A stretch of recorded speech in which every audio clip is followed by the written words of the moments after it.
வணக்கம் மக்களே, welcome to TNVG Tamil audio book. நீங்க கேட்டுக்கிட்டு இருக்க நாவல் வராகி. நம்ம சேனலுக்கு நீங்க ஃபர்ஸ்ட் டைம் வந்திருக்கீங்கன்னா சப்ஸ்கிரைப் பட்டனை பிரஸ் பண்ணி நம்ம சேனலுக்கு சப்போர்ட் பண்ணுங்க. அப்படியே இந்த வீடியோக்கு ஒரு லைக்கையும் கொடுத்துருங்க. அந்த மினி பஸ் அளவுல சின்னதுதான், ஆனா உள்ளுக்குள்ள பெரிய பஸ்ல கூட ஏத்த முடியாத அளவுக்கு கூட்டத்தை அதுக்குள்ள ஏத்தி வச்சிருந்தாங்க. அந்த மினி பஸ் மேடு பள்ளங்கள்ல ஏறி இறங்கி ஓடி வரக்கூடிய விதத்தை பார்க்கும் போதே இது எங்க கவிழ்ந்துருமோ அப்படின்ற பயம் எல்லாருக்குள்ளேயும் இருக்கதான் செஞ்சது. பஸ்ஸே தெரியாதபடி கூரையோட மேல் பக்கவாட்டுல எல்லாம் மக்கள் கூட்டம் வழிஞ்சுகிட்டு இருந்தது. தேன் கூட்டுக்குள்ள தேனீக்கள் எப்படி மொய்க்குமோ அப்படிதான் அந்த பஸ்ஸ மக்கள் முயற்சிக்கிட்டு இருந்தாங்க. கன்னிப்பட்டி கிராமத்துக்கு இருக்கிற ஒரே ஒரு பஸ் அது மட்டும்தான். ஒரு நாளைக்கு 4 முறை வந்து போகும். அந்த பஸ்ல ஏறினாதான் உண்டு, இல்லன்னா 21 மைலுக்கு நடந்துதான் போகணும். அந்த 21 மைல் தூரத்துல 3 மைல் தூரத்துக்கு கன்னிமார் ஆறு ஒண்ணு குறுக்கிடும். நல்ல கத்திரி வெயில் அடிச்சிட்டு இருக்கும் போது முழங்கால் அளவுக்கு தண்ணி ஓடிக்கிட்டு இருக்கும். அந்த ஆத்துக்குள்ள இறங்கிதான் போகணும். எல்லாம் கன்னிப்பட்டியோட தலையெழுத்துதான். கன்னிமார் ஆற்றங்கரையில ராட்சசன் தலையாட்டம் ஒரு பெரிய புளிய மரம் ஒண்ணு இருக்குது. அங்கதான் அந்த மினி பஸ் இறுதியா வந்து நிக்கும். எல்லாரும் பஸ்ஸை விட்டு இறங்கினதும் அவங்களுடைய தலை சுமையையும் கை சுமையையும் தூக்கிக்கிட்டு கன்னிப்பட்டி நோக்கி நடக்க ஆரம்பிச்சாங்கன்னா அதிகபட்சம் 30 நிமிஷத்துல ஊருக்கு வந்து சேர்ந்துருவாங்க. பெரும்பாலும் அவங்க கைகள்ல அவங்க பக்கத்து டவுன்ல இருந்து வாங்கிட்டு வந்த கோழியும் பலாப்பழமும் ஆட்டுக்குட்டியும் தான் இருக்கும். சில பேர் பேரிச்சம்பழம், திராட்சை, ஆரஞ்சு இது எல்லாத்தையும் கூடையா வாங்கிட்டு வந்துருவாங்க. எல்லாத்தையும் ஊருக்குள்ள கொண்டு போய் கடை போட்டா ஏதோ 5 10 தேரும். கன்னிப்பட்டியில பெரும்பாலும் காய்கறி தான் பயிர். அதுலயும் கத்திரிக்காயும் வெண்டைக்காயும் காய்ச்சி கொழிக்கும். அப்படிப்பட்ட ஒரு மண் வளாது. நாயக்கர் தோட்டத்துல தக்காளி தளதளன்னு வளர்ந்து கிடக்குது. அதை பறிச்சு எடுத்துக்கிட்டு தேனி பெரிய குளம் டவுன் பக்கம் போய் வித்தா 50-100ன்னு தேரும். அன்னைக்கும் அந்த மினி பஸ் புளிய மாத்தாடியில ஊர்க்காரங்க அத்தனை பேரையும் இறக்கி விட்டுச்சு. கூடவே தாடியும் மீசியுமா ஒரு சாமியார் ஒருத்தரையும் இறக்கி விட்டுச்சு. அந்த நபரை பார்க்கும் போது யாரோ ஒரு பிச்சைக்கார பக்கிரிய பாக்குற மாதிரிதான் இருந்துச்சு.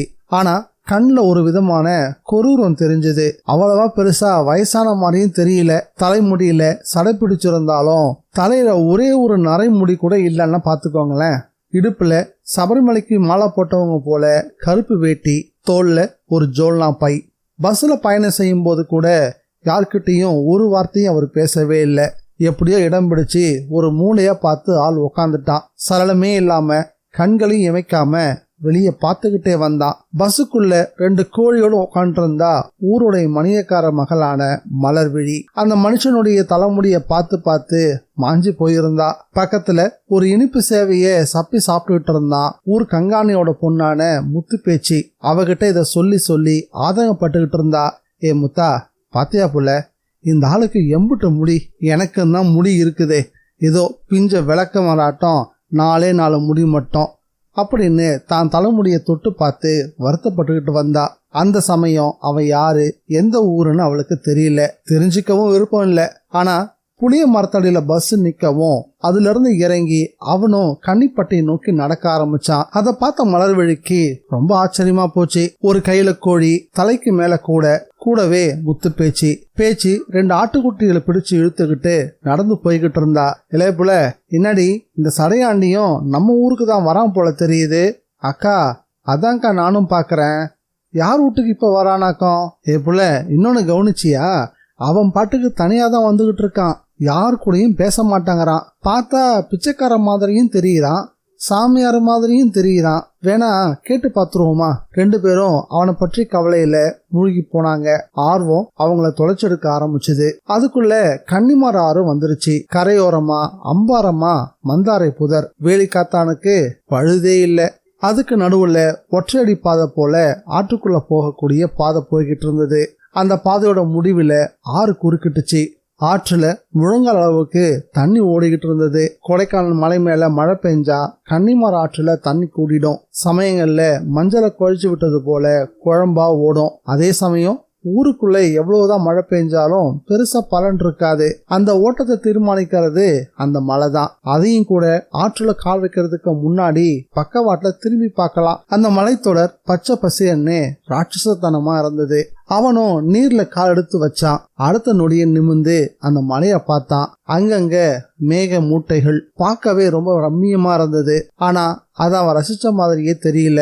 தண்ணீர்ல எல்லாரையும் போல நடக்க ஆரம்பிச்சான். அவன் தண்ணீர் நடந்துகிட்டு இருக்கும் போது அவனுடைய ஜோன்லா பை நனையிறது போல தோணவும் உடனே சட்டுன்னு அதை தூக்கி பிடிச்சுக்கிட்டான். அப்போ உள்ள இருக்கக்கூடிய பனை ஏட்டுக்கட்டு ஒண்ணு கொஞ்சம் போல வெளியவும் தெரிஞ்சது. அவனுக்கு பின்னாடி சில அடி இடைவெளியில் நடந்து வந்துகிட்டு இருந்த மலர்விழியும் அதை பார்த்துட்டா. உடனே பேச்சியோட காதல கிசுகிசுக்க ஆரம்பிச்சா. ஏ புள்ள, அந்த ஆளு பையில பாத்தியா? ஏதோ ஒரு ஏட்டுக்கட்டு வச்சிருக்கான், ஒருவேளை ஜோஷிக்காரனா இருப்பானோ அப்படின்னு கேட்டா. இருக்கலாம் தான் தோணுது. ஆனா நம்ம ஊர்ல ஏற்கனவே ஒரு பண்ணாடியும் ஒரு கோடாங்கியும் இருக்காங்களே, இவன் என்னத்த சொல்ல போறான்? பேச்சு சலிச்சுக்கிட்டா. ஒரு வழியா ஆத்த விட்டு மேலேறினாங்க அத்தனை பேரும். அந்த கூட்டத்துல பொம்மி கிழவியும் இருந்தா. அவ தலையில ஒரு பெரிய பலாப்பழம் இருந்துச்சு. அந்த பலாப்பழத்தை அவ சுமக்க முடியாம சுமந்து வந்துகிட்டு இருந்தா. அதுவும் அவனுக்கு ரொம்ப ரொம்ப சமீபத்துல. ஒரு கட்டத்துல கல்லு ஒண்ணு தடுக்கி அவ மேல விழவும் செஞ்சா. அவனும் அப்படியே பக்கவாட்டுல பசலக்கொடி புதர் மேல சரிஞ்சு விழுந்தான். பிறகு சுதாரிச்சு எழுந்தவன் அந்த கிழவிய முறைச்சு பார்த்தான். கிழவி கீழவே கிடந்தா. மலர்விழியும் பேச்சியும் ஓடி போய் கிழவிய தூக்கி நிறுத்தினாங்க. கிழவியோட காது கிட்ட கிழிஞ்சி ரத்தம் வர ஆரம்பிச்சிருந்தது. அவ உடம்பு ஏற்கனவே துவண்டு போன ஒரு உடம்பு. அந்த உடம்புல உள்ளங்கை அளவுக்கு தான் ரத்தமே இருந்துச்சு. அதுவும் இப்ப வெளியே வர ஆரம்பிச்சா அவ என்னதான் பண்ணுவா? அட கிழவி, பார்த்து நடக்க மாட்ட? நீ இருக்கிற இருப்புக்கு உன் தலை மேல இவ்வளோ பெரிய பலாக்காய் வேற, ஏன் பார்த்து நடக்க மாட்டியாக்கும் அப்படின்னு மலர்விழி அவளை எழுப்பி உட்கார வச்சு அழுத்துக்கவும் செஞ்சா. அவனும் அதை கவனிச்சான். கிட்ட வந்தான். ரத்த பெருக்க கவனிச்சவன் அப்படியே பக்கத்துல மண்டிட்டு உட்கார்ந்தான். கிழவியோட காது பக்கத்தை பார்த்தான். மலர்விழிக்கும் பேச்சுக்கும் அவன் பார்வையும் அருகாமையும் என்னவோ செஞ்சுது. அவன் சட்டுன்னு தன் ஜோன்லா பைக்குள்ள கைய விட்டான். ஒரு விபூதி சம்படம் ஒண்ணு கையில வந்துச்சு. அதை திறந்து அதுல இருந்து விபூதியை கொஞ்சம் எடுத்து கிழவியோட காதோரம் ரத்த பாயக்கூடிய இடத்துல தூவினான். பிறகு கண்களை மூடி ஏதோ ஜெபிச்சான். மலர்விழிக்கு அவனோட செய்கை கொஞ்சம் ஆச்சரியமா இருந்துச்சு. ஐயா, யாரு சாமி நீ? ஆர்வத்தை அடக்க முடியாம கேட்டுட்டா. ஆனா அவன் பதிலே சொல்லல. அவளை உற்று பார்வை பார்த்தான். பிறகு இன்னும் 10 நிமிஷத்துல இந்த காயம் சுத்தமா ஆறிடும், நான் வரேன் அப்படின்னு சொன்னவன் திரும்பி நடக்கவும் ஆரம்பிச்சான். ஆனா மலர்விழி விடுறதா இல்ல. அது சரி, எங்க ஊருக்கு யார் வீட்டுக்கு வந்திருக்கீங்க? திரும்பி துடிப்போட கேட்டா. ஆனா அவன்கிட்ட இருந்து எந்த பதிலும் இல்ல. நடையில ஒரு புது வேகம். அவன் போறதையே பார்த்துக்கிட்டு இருந்தா. கிழவி கிட்ட வந்தா. கிழவியோட காதை கவனிச்சா. உண்மையிலேயே ரத்தம் இப்ப நின்னு போயிருந்தது. அதை பார்த்ததும் ஆச்சரியப்பட்டு போனா. அடியாத்தி, இந்த ஆள் போட்டு விபூதியில ரத்தம் வரது நின்னு போச்சு பாரேன். கூடவே இருந்த முத்து பேச்சியும் அதை பார்த்துட்டு ஆமோதிச்சா. அப்பதான் அவ பார்வையில ஒரு ஏட்டுக்கட்டு பட்டுச்சு. பசலை புதர்ல அவன் பையோடு விழுந்தப்போ பையிலிருந்து நழுவி அதை விழுந்திருக்கணும்னு தோணுச்சு. ஓடி போய் அதை எடுத்தா. மலர்விழியும் அதை பார்த்துட்டு அவ கையில இருந்து தட்டி பறிச்சா. என்ன புள்ள இது? நம்ம மலையாளத்துக்காரங்க நூல் போட்டு ஏடு பார்ப்பாங்களே, அதுவா இது? இரு பாக்கறேன், ஏதாச்சும் ஜோசியமா தான் இருக்கணும் அப்படின்னு சொல்லியபடியே மலர்விழி கட்ட பிரிச்சா. முதல் பக்கத்து ஏட்ல பச்சையா புழு நெளியிற மாதிரி பொடி பொடியா எழுத்துக்கள். படிக்கிறதுக்கு ரொம்ப சங்கடமா இருந்துச்சு. இருந்தும் 8ஆம் வகுப்பு வரை படிச்சதால அவளுக்கு அது கை கொடுத்துச்சு. சப்த மாதா புராணம் என்னும் கன்னியர் கதை அப்படின்னு அதுல எழுதப்பட்டிருந்தது. மெல்ல மெல்ல எழுத்து கூட்டி படிக்க தொடங்கினா. சப்த மாதாக்கள் புராணம் என்னும் 7 வராம் கன்னியரின் கதை இது. இதை தேவ பிரசன்னத்தில் அக்கன்னியரில் ஒருத்தியான இந்திராணிய வந்து நாவில் சொல்ல சொல்ல எழுதிய கதையாம் இது. 30 முக்கோடி தேவ தேவியரில் சப்த மாதாக்கள் என்னும் சப்த கன்னியர்கள் ஆதி மாதாவான அந்த புவனேஸ்வரியின் திருமேனிலிருந்து அவதரித்தவர்கள்.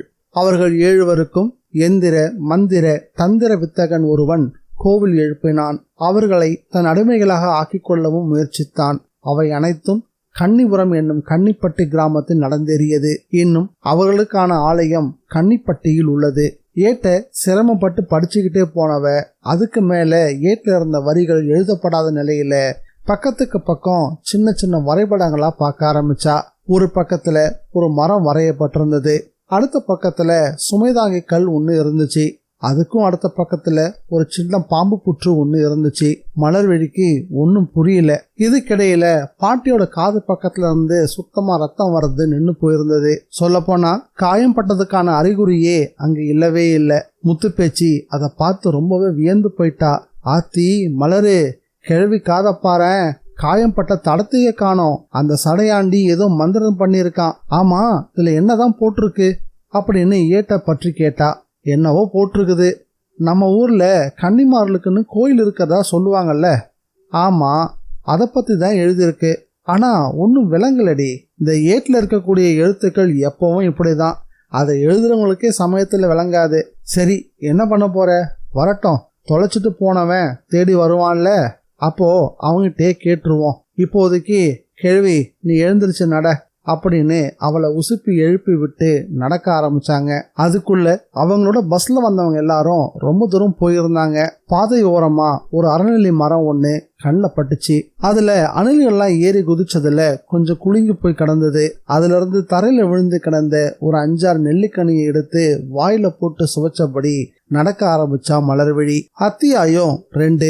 சாமிநாத குருக்களை பார்த்தப்போ ஏதோ பஞ்சத்துல அடிபட்டு வந்தவர் போல தெரிஞ்சாரு.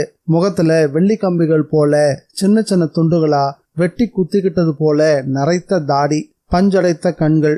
அவருடைய அந்த 2 கண்களை பார்க்கும் போதே அவர் ஒரு பரம தர்த்தத்தில் இருக்கக்கூடிய பிராமணர்ன்றத சொல்லாம சொல்லிடுச்சு.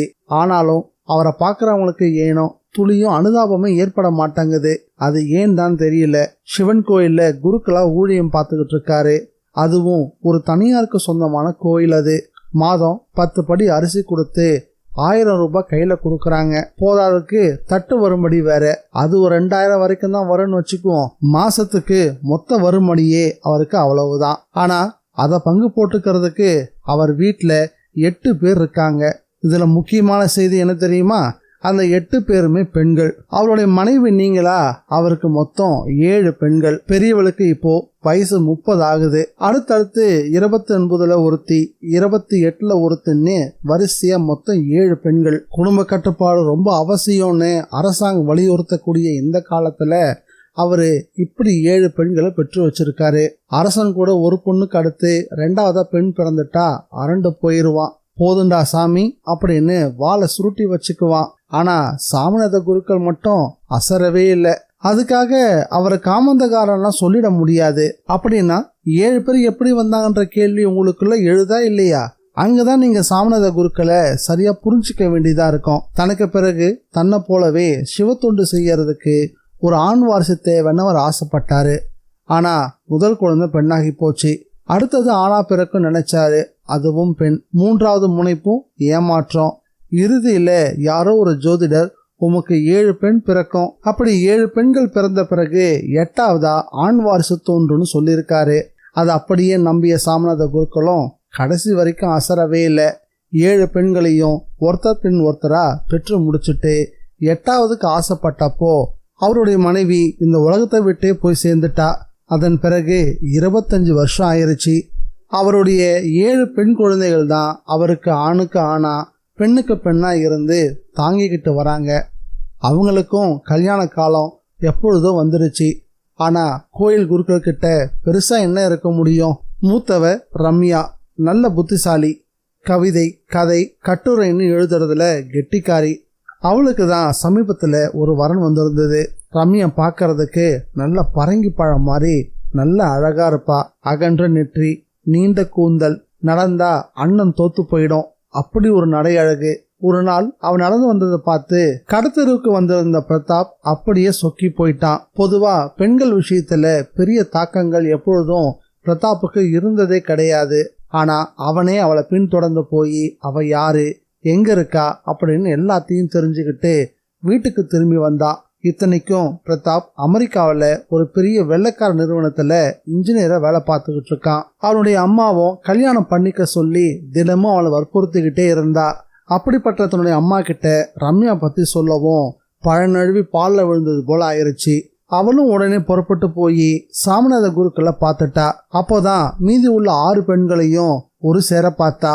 அதுவும் அவங்க தாயில்லாத பெண்கள்னு தெரியவும் அவளுக்கு பொசுக்குன்னு ஆயிருச்சு. போன வேகத்திலே திரும்பி வந்து பிரதாப் கிட்ட உனக்கு அந்த பொண்ணு வேணாம், அந்த குடும்பமும் வேண்டாம் அப்படின்னு முகத்துல அடிச்ச மாதிரி சொல்லிட்டா. பிரதாப் காரணம் கேட்டப்போ விஷயத்த சொன்னா. இங்க பாருடா, இப்ப நீ அந்த பொண்ணை கல்யாணம் பண்ணிக்கிட்டீன்னா அதன் பிறகு மீதி இருக்கக்கூடிய 6 பெண்களுக்கும் நீ தான் மாப்பிள்ளை பார்த்து கல்யாணம் பண்ணி வைக்க வேண்டியதா இருக்கும். அதெல்லாம் நமக்கு சரிப்பட்டு வராது. ஆனா பிரதாப் அதுக்கெல்லாம் அசர மாதிரியே தெரியல. சாமநாத குருக்களை போய் பார்த்தான். நீங்க உங்க 6 பெண்களுக்கும் மாப்பிள்ளை பாருங்க, பண உதவியை நான் செய்யறேன், பிறகு என்னோட ரூட்டும் கிளியர் ஆயிடும். ஆனா குறைஞ்சது 15 பவுன் இல்லாம யாரும் குருக்களோட பெண்கள் கழுத்துல தாலி கட்ட தயாராகவே இல்லை. அதனால குருக்கள் ரொம்பவே சோர்ந்து போயிட்டாரு. மூத்தவளுக்கு நல்ல வரன் அமைஞ்சும் மற்றவங்களுக்கு வரன் அமையலைன்ற கவலை ஒரு பக்கம். அப்படியே அமைஞ்சாலும் கிட்டத்தட்ட 100 பவுன் நகை தேவை. அது போக கல்யாண செலவு வேற. இதுக்கெல்லாம் என்ன பண்றதுன்னு அவருக்கு தெரியல. அப்படியே சோர்ந்து போய் உக்காந்துட்டாரு குருக்கள். அவரை அந்த கோலத்துல பார்த்த அவருடைய நண்பர் ஒருத்தர் குத்தாலம் நஞ்சுண்ட பிள்ளையை போய் பார்க்க சொன்னாரு. எதுக்கு தெரியுமா? நாடு ஜோசியம் பார்க்க. என்ன பார்த்து என்னவே பிரயோஜனம்? ரொம்ப வருத்தப்பட்டுக்கிட்டாரு. ஆனா அவருடைய நண்பர் விடுறதா இல்லை. உங்களுக்கு பார்த்தா நாங்கள் நல்லா இருப்போங்க. போதையா, இந்த மாதிரி குள்ளாவெல்லாம் நான் எம்புட்டு பார்த்துருக்கேன் தெரியுமா? சாமநாத குருக்கள் ஏளனமா பேசியும் அவருடைய நண்பர் விடுறதா இல்லை. இழுத்துட்டு போய் ஜோசியர் முன்னாடி உட்கார வச்சுட்டாரு. அவருக்கான நாடி ஏடும் வந்துச்சு. அந்த ஏட்டை படிச்சு பார்த்த பிள்ளை அசந்து போயிட்டாரு. சாமி, என்ன ஜோசியரே, என்ன சாமி இப்படி வந்திருக்கு? எப்படி வந்திருக்கு? உங்க பொண்ணுங்கள்லாம் பொண்ணுங்களே இல்லை சாமி. பிறகு அந்த சப்த கன்னிகை தான் உங்க வயிற்றுல வந்து பிறந்திருக்காங்களாம். என்ன உளறீங்க? நான் உளரல சாமி. உங்க ஏட்டை எழுதின அகத்தியர் சொல்ற உண்மை இது. 7 பொண்ணுங்கிறதால உடனே சப்த கண்ணின்னு அடிச்சு விடுறீங்களாக்கும். அப்படியெல்லாம் இல்லை சாமி. ஏடு என்ன சொல்லுதோ அதை தான் நான் சொல்றேன். சரியா? அவங்க சப்த கன்னிங்க. இப்ப அதுக்கு என்ன சாமி அப்படி சொல்லிட்டீங்க? இவங்களுக்கு நீங்க விரும்பினா கூட கல்யாணம் பண்ணி வைக்க முடியாதுங்க. இவங்க 7 பேரும் எப்பவும் இப்படிதான் இருப்பாங்க. அது மட்டும் இல்ல, இவங்க ஒவ்வொருத்தர்கிட்டையும் ஒவ்வொரு சக்தி இருக்கு. அது இனி போக போக உங்களுக்கே புரிய ஆரம்பிக்கும். இவங்களை கும்பிட்டு வணங்கினா எவ்வளவு வேணும்னாலும் உதவி செய்வாங்க. இவங்களால நிறைய அதிசயம் எல்லாம் நடக்க போகுது சாமி. அந்த ஜோதிடர் ரொம்பவும் உணர்ச்சிவசப்பட்டு ஏட்ட படிச்சு சொன்னாரு. சாமநாத குருக்கள் கிட்டத்தட்ட வெளுத்து போயிட்டாரு. ஒரு பெண்ணை வச்சிருந்தாலே ஊர் ஒரு மாதிரி பேசும். 7 பெண்களை வச்சிருந்தா எதைதான் பேசாது. யார் கையில கால விழுந்தாவது, யார் கையிலையாவது பெண்களை பிடிச்சு கொடுத்துட்டு நிம்மதி பெருமூச்சு விடலான்னு பார்த்தா இப்படி ஒரு ஏடு வந்து நிக்குதேன்னு குருக்களுக்கு ஒரே கவலை. அந்த ஏட்டுல இன்னொரு தகவலும் இருந்துச்சு. இந்த 7 பேரும் நீங்க விரும்பியபடி ஆளுக்கு ஒருத்தர் திருமணம் செஞ்சுக்கிட்டு வாழ விரும்பினா கன்னிப்பட்டி கிராமத்துக்கு போய் அங்க எங்க இருக்குதுன்னே தெரியாதபடிக்கு இருக்கக்கூடிய சப்த கன்னியர்கள் கோயில மறுபடியும் கட்டி எழுப்பணும். அப்படி எழுப்பப்படக்கூடிய சப்த கன்னியர்களுக்கான கோவில்ல இவங்க விரதம் இருந்து பூஜை செஞ்சா அரசர்களே மணமகனாக தேடி வருவாங்க. வாக்கு இதுவும் சத்தியம் அப்படின்னு ஏட்டுல போடப்பட்டிருந்தது. இந்த செய்தியை கேட்டதும் சாமநாத குருக்கள் திக்கு முக்காடி போயிட்டாரு. ஏடு பார்த்த கையோட ஏட்டுல இருந்த தகவலை மனசுல ஏத்திக்கிட்டு வீடு நோக்கி திரும்ப வந்துகிட்டு இருந்தாரு குருக்கள். வழியில எதிர்பட்டாரு பஞ்சாபகேச சாஸ்திரிகள். அவருக்கு 96 வயசாகுது. தொண்டு கேடம், அதீதமான சாஸ்திர ஞானம் கொண்டவரு. நல்ல பிராமண லட்சணம் வேற. கண்கள் தான் கொஞ்சம் லேசா பூத்து போச்சு. இருந்தாலும் ஞாபக சக்தியில பிசுகே இல்லை. 7 பெண்களுக்கும் தகப்பான் அப்படின்றதால சாமநாத குருக்கள் மேல ஒரு தனி பற்றுதல் அவருக்கு. கண்களுக்கு மேல கைய கூறியாக்கிக்கிட்டு சாமநாத குருக்களை பார்த்து, சாமி எங்கடா இந்த பக்கம் அப்படின்னு ஆரம்பிச்சாரு. அட என்னன்னு சொல்லுவோம் மாமா, நான் ஒரு பாழா பண்ண போறப்பா போயிட்டேன். சாமநாத குருக்களுடைய குரல் உடைஞ்சி தொண்டை கமர ஆரம்பிச்சது. என்னடா சிக்கல்? ஏன் இப்படி மனசு தளர்ந்து பேசிக்கிட்டு இருக்க? உசுரோட இருக்கனே, அதுவே பெருசு. உளராம விஷயத்த சொல்லு. என்ன உன் பொண்ணுங்களுக்கு வழி பொறுக்கலையேன்னு பிரசனப்படுறியாக்கும். எனக்கு வேற என்ன கவலை இருக்க முடியுமாமா? ஒரு பொண்ணு இருந்தாலே காலம் தள்ளுறது கஷ்டம். இதுலயும் எனக்கு 7 பொண்ணுங்க. சொல்லவா வேணும்? பைத்தியக்காரா, ஏதோ உனக்கு தெரியாமலேயே 7 பொண்ணுங்க பிறந்துட்ட மாதிரி பேசிக்கிற. பையன் வேணும் பையன் வேணும்னு நீ பண்ண தப்புக்கு அவ என்னடா பண்ணுவா? ஏமாமா, சிவத்தொண்டு செய்யறதுக்கு ஆண் பிள்ளை வேணும்னு ஆசைப்பட்டது ஒரு தப்பா? தப்பு இல்லடா. அப்படி பிறக்காத நிலையில வந்து பிறந்துட்ட அந்த பெண்களை பாரமா நினைக்கிறப்பாரு, அதுதான் உன் தப்பு. நான் என்ன 7 பேருக்கும் சோறு போடலையா? இல்ல துணிமணி தான் வாங்கி தரலையா? அவளையும் காப்பாத்திட்டு தானே வரேன். தன் பக்கம் நியாயத்தை குருக்கள் சொல்லவும், இத பாடுறா, ஆசையா ஈடுபாட்டோட ஒரு விஷயத்த செய்யறதுக்கும் தலையெழுத்தை நினைச்சுண்டு செய்யறதுக்கும் நிறைய வித்தியாசம் இருக்குடா சாமி. புரியுது மாமா. ஆனா நம்ம சாஸ்திரமும் சரி சம்பிரதாயமும் சரி பெண் குழந்தைகளை ஒரு பார பொருளா தானே ஆக்கி வச்சிருக்கு. பொண்ணுக்கு ஒரு அப்பா பண்ற கல்யாணத்தை கூட சுப செலவுன்னு தானே சொல்லுது. ஒருத்தன் கையில ஒப்படைக்கிற நிகழ்வை கன்னிகா தானம்னு சொன்னாலும் தானம் வாங்கிக்கிறாவா, சும்மாவா வாங்கிக்கிறா? எத்தனை பவுன் போடுவேன், எவ்வளவு வரதட்சணை தருவன் தானே பாக்கறா. எனக்கு தெரியாத எந்த விஷயத்தையும் நீ இப்ப சொல்லிடல. தினமும் கோயில்ல சுவாமிக்கு 6 கால பூஜை பண்ணியும் உனக்கு இன்னும் ஞானம் சித்திக்கலன்னு தான் நான் சொல்லுவேன். ஒண்ணு மட்டும் சொல்றேன், நல்லா கேட்டுக்கோ. மனசுங்கிறது பாரபட்சமே இல்லாம இருக்கணும். அப்போ அங்க சுலபமா பகவான் வந்து தங்குவாரு. அவன் வந்து தங்கிட்டா சாஸ்திரமாவது சம்பிரதாயமாவது வழிகள் தானா பிறக்க ஆரம்பிச்சிடும். அப்படி பாரபட்சமே இல்லாத மனசு உடையவா சொன்னது நடக்கும், கேட்டது கிடைக்கும். அது நீ தெரிஞ்சுக்கோ. ஏமாமா, இப்படி சும்மா போயிட்டு இருந்த என்னை கூப்பிட்டு வாயப்படுங்கிறே. சரி, நான் தான் பாரபட்சமானவன், ஞானம் இல்லாதவன். நீங்க தான் பாரபட்சம் இல்லாதவராச்சே. நீங்க சொன்னா எல்லாமே நடக்கும் இல்லையா? எங்க சொல்லுங்க பாப்போம். என்னோட 7 பெண்களுக்கும் இந்த ஜென்மத்துல கல்யாணமே இல்லைன்னு நாடில வந்துருச்சு. அதையும் மீறி அவளுக்கு கல்யாணம் நடக்கணும்னா எங்கேயோ ஒரு ஊர்ல சப்த கன்னியர்களுக்கு கோயில் இருந்துச்சான். அது இப்போ மறைஞ்சிருச்சான். அதை நான் கண்டுபிடிச்சி அங்க கோவில கட்டி அந்த கோவில்ல என்னுடைய பெண்கள் விரதம் இருந்து பூஜை செஞ்சா ராஜா மாதிரி மாப்பிள்ளைங்கெல்லாம் வருவாங்களாம். அதுவும் நான் அவளை தேடி போக வேணாமா, அவளே வருவாளாம். சாமிநாத குருக்கள் மன அழுத்தம் தாங்காம படபடன்னு புரிஞ்சு தள்ளிட்டாரு. அது எல்லாத்தையும் பொறுமையா கேட்டுட்டு இருந்த பஞ்சு சாஸ்திரிகள் கிட்ட ஒரு விதமான மெல்லி அதிர்ச்சி. மௌனமாயிட்டாரு. என்னமாமா பதிலையே காணோம்? இல்ல, நாடில உனக்கு வந்ததா சொன்ன தகவல்களை நினைச்சேன். அதான். இப்பெல்லாம் நாடில இப்படி நம்ப முடியாத தகவல் தானே வருது. அப்படி சொல்லாத. எப்பவோ யாருக்கும் நீ செஞ்ச ஒரு உபகாரம் இப்போ நாடு ரூபத்துல உனக்கு தகவலா வந்து சேர்ந்திருக்கு. நீங்க என்ன சொல்றேன்? சப்த கன்னியர்களுக்கு கோயில் கட்டணும்னு தகவல் வந்துச்சு. ஆமாமாமா, அது ஒரு அற்புதமான பரிகாரம்டா சாமி. அதை நீ மட்டும் செஞ்சுட்டா உண்மையிலேயே உன் 7 பெண்களுக்கும் விடிவு காலம் வந்துடும். என்னமாமா நீங்க? நான் என்ன புதைப்பொருள் ஆராய்ச்சியில வேலை பார்த்துக்கிட்டு இருக்கேன்? காணாம போன கோயில்களை போய் கண்டுபிடிக்கிறதுக்கு பைத்தியக்காரா? எதையும் நேரா சிந்திச்சு பழகுடா. 7 பெண்கள் உனக்கு வந்து பிறந்திருக்காங்க. 7 கன்னிகளுக்கான கோயிலையும் நீ கண்டுபிடிக்கணும்னு நாடில தகவல் வந்திருக்குது. ஒண்ணுக்கு ஒண்ணு தொடர்பு இருக்குடா. இங்கேயும் 7 அங்கேயும் 7. இதுக்கு மேல என்னமாமா தொடர்பு? எப்பவும் வெறும் புத்தியோட தான் நீ யோசிப்பியா? ஞானத்தோட எதையும் யோசிக்கவே மாட்டியா? இதுல ஞானத்தோட சிந்திக்க என்னமாமா இருக்கு? என்ன இல்ல? உனக்கு ஏன் ஆண் குழந்தை மேல ஆசை வரணும்? அதுக்காக அழுத்துக்காம நீ 7 பெண் குழந்தைகளை பெத்துக்கணும். சரியா 7 பெண்கள் பிறந்த நிலையில ஏன் உன் பொண்டாட்டி போய் சேரணும்? அவ இந்த 7த்துக்கும் முந்தியோ இல்ல 6வதுக்கும் முந்தியோ போய் சேர்ந்திருக்கலாம் தானே. இங்க பாருங்க மாமா, நீங்க கேட்ட எல்லா கேள்விக்கும் ஒரே வார்த்தையில என்கிட்ட பதில் இருக்கு. எல்லாத்துக்கும் காரணம் விதி, அவ்வளவுதான். மண்ணாங்கட்டிடா. இத பாரு, கொஞ்ச நேரத்துக்கு முன்னாடி நான் காசிக்கு கிளம்பி போய்கிட்டு இருந்தேன். ரயில்ல ஏற போற சமயத்துல எனக்கு ஒரு தகவல் வந்து சேர்ந்துச்சு.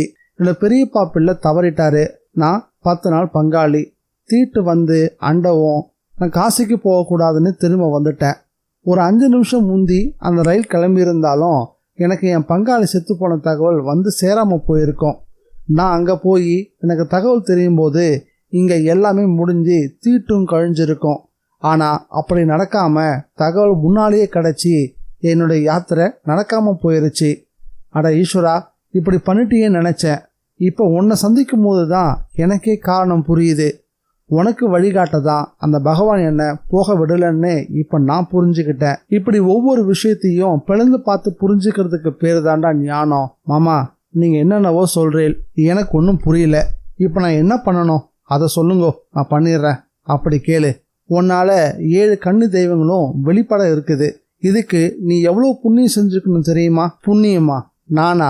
ஏமாமா, நீங்க 7 பெண்களை சுமந்துட்டு அவங்களுக்கு எப்படி வழிகாட்டுறதுன்னு தெரியாம தவிச்சிட்டு இருக்கிற பாவினா. நீங்க போய் நான் புண்ணியவான்னு சொல்றேலே, நீ புண்ணியவான் தான்டா. உன்னோட 7 பெண்களும் கூட சாதாரண பெண்களா இருக்க வாய்ப்பே இல்லை. அவ பேர் என்ன? வரிசை சொல்லு பாப்போம். பெரிய பேரு ரம்யா, ரம்யா, பிரம்யா, பிரம்ஹி. அடடா, முதல் கன்னியோட பேரு அப்படியே ஒத்து போறதே. அடுத்தவ பேரு மகேஸ்வரி. அடடா, 2வது கன்னி பேரும் அதுதான். வரிசையா மத்தவ பேரையும் சொல்லு பாப்போம். 3வதவ கௌரி, 4வதவ வைஷ்ணவி, 5வதவ வரலட்சுமி, 6வதவ இந்திரா, 7வதவ சாமுண்டீஸ்வரி. ஆஹா ஆஹா, என்ன ஒரு ஆச்சரியம். ஏண்டா, நீ கோயில்ல ஊழியம் பார்க்குற பிராமணன் தானே? உனக்கு அந்த கண்ணீர் 7 பேரும் வரிசை அமைஞ்சிருக்கிறது அவங்க பேர்லயே இருக்கு. இது நீ கவனிச்சதே இல்லையா? ஆமா மாமா, நீங்க சொல்லும் போதுதான் எனக்கே இது புரியுது. ஆனா இவ்வளவு வருஷமா இதை நான் எப்படி கவனிக்காம விட்டேன்? அதாண்டா தெய்வ சித்தங்கிறது. 7 தெய்வங்களை பெண்ணா பெத்துட்டு அழுத்துக்கிற இடம் முட்டாள். பஞ்சு சாஸ்திரிகள் சொல்ல சொல்ல சாமநாத குருக்களுடைய கண்கள்ல ஒரு விதமான பரவச கண்ணீர் அலை அடிக்க ஆரம்பிச்சிருச்சு. அடுத்தது பஞ்சு சாஸ்திரிகள் சொன்னதுதான் ஒரு அஸ்திரம் போல வந்து நின்னுச்சு. சாமி, நீ எதுவும் பண்ண வேணாம், எல்லாம் தானா நடக்கும் பாரு. ஆமா, நாடில வந்த அந்த ஊர் பேர் என்ன சொன்ன? கன்னிப்பட்டிங்கிற கன்னிபுரம். ஓ, பெரியகுளம் பக்கத்துல மலையடி வாரத்துல இருக்குதே அந்த கிராமமா? அந்த ஊர் உனக்கு தெரியுமா மாமா? இனிமேல அது உலகத்துக்கே தெரிய போகுதுரா. பஞ்சு சாஸ்திரிகள் சொல்லும் போது அவர் உடம்புலையும் ஒரு ஆனந்த பரவசம். அத்தியாயம் 3. கன்னிப்பட்டிக்குள்ள மலர்விழி நுழையும் போது இருட்டு கட்டிக்க ஆரம்பிச்சிருச்சு. அவளுடைய அப்பாவும் அம்மாவும் வீட்டு வாசல் நின்று அவளை எதிர்பார்த்து காத்திருக்க ஆரம்பிச்சாங்க. கோழியும் கையுமா. கூடவே அந்த ஏட்டுக்கொட்டோட அவ வரவும் அவளை ஆச்சரியமா பார்த்தாங்க.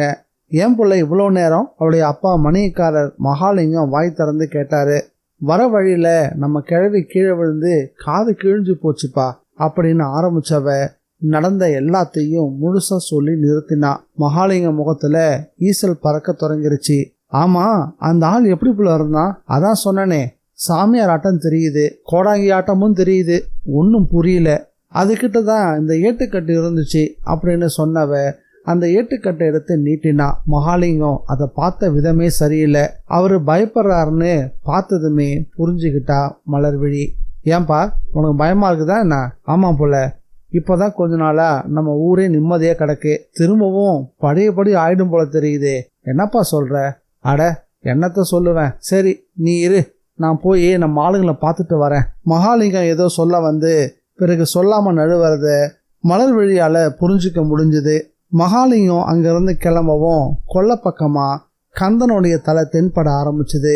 அவன் அவருடைய முறை மாமன் கையில ஒரு கோலோடையும் தலையில உருமாவோடையும் வந்து நின்றுட்டு இருந்தான். கண்கள்ல ஒரு விதமான ஏக்கம். அவனை பார்க்கவும் மலர்விழிக்கு கொஞ்சம் பதைபதிக்க ஆரம்பிச்சிருச்சு. அவளுடைய அம்மாவும் அவனை பார்த்துட்டா. அவகிட்டையும் ஒரு பதபதப்பு. கந்தன் நெருங்கி வந்தான். அவனுடைய கைகள்ல நிறைய மனோரஞ்சித பூக்களும் ஒரு தேன் குடுவையும் இருந்துச்சு. அதை கீழே வச்சான். அவளுக்கு புரிஞ்சிருச்சு, கன்னிப்பட்டியில மனோரஞ்சிதம் அபூர்வமா விளையக்கூடிய ஒரு பூ. 50 அடி தூரத்துல இருக்கும் போதே கமகமன்னு மணக்கும். அந்த வாசத்துக்காகவே அதுக்கு மேல நிறைய நல்ல பாம்புகள் படுத்து கிடக்குன்னு சொல்லுவாங்க. அதுக்கு பயந்துகிட்டு யாரும் அந்த செடி கிட்ட போகவே மாட்டாங்க. அதே போலதான் தேன் பிழிஞ்சிட்டு வரதும். உச்சாணி கொம்புல சடசடையா தொங்கிக்கிட்டு இருக்கக்கூடிய தேன் கூட்டை நெருங்கி தேனீக்களை விரட்டிட்டு தேன் பிழியறதுன்றது சாதாரணமான விஷயம் கிடையாது. அந்த சிரமங்கள், அதுக்கு பின்னாடி இருக்கக்கூடிய காயங்கள் எல்லாமே ஊருக்கே தெரியும். கந்தனும் அதோட வந்து நிக்கவும் மலர்விழிக்கு புரிஞ்சு போச்சு. இலை, எதுக்குடா இப்படி சிரமப்பட்டு இதெல்லாம் எடுத்துக்கிட்டீங்க வர? அவர் பார்த்தா என்ன நடக்கணும்னு உனக்கு தெரியும்ல. மலருடைய அம்மா வள்ளிக்கண்ணு அழுத்தம் கொடுத்து கேட்டா. அவன் பதிலே சொல்லாம திரும்பி நடக்க ஆரம்பிச்சான். சொல்லவும் முடியாது. 10 வயசுல அம்மா வந்தப்போ ஜன்னி கண்டதுல என்னாச்சுன்னே தெரியல. அவனால பேச முடியாம போயிருச்சு. அதன் பிறகு அவனை கந்தன்னு யாருக்கும் தெரியாது. ஊமைன்னு சொன்னாதான் அந்த ஊருக்கே தெரியும். ஆரம்பத்துல அவனுக்கு தான் மலர்விழின்னு சொல்லி சொல்லி வளர்த்தாங்க. கந்தன் ஊமையாகவும் அந்த உறவு அப்படியே முறிஞ்சு போச்சு.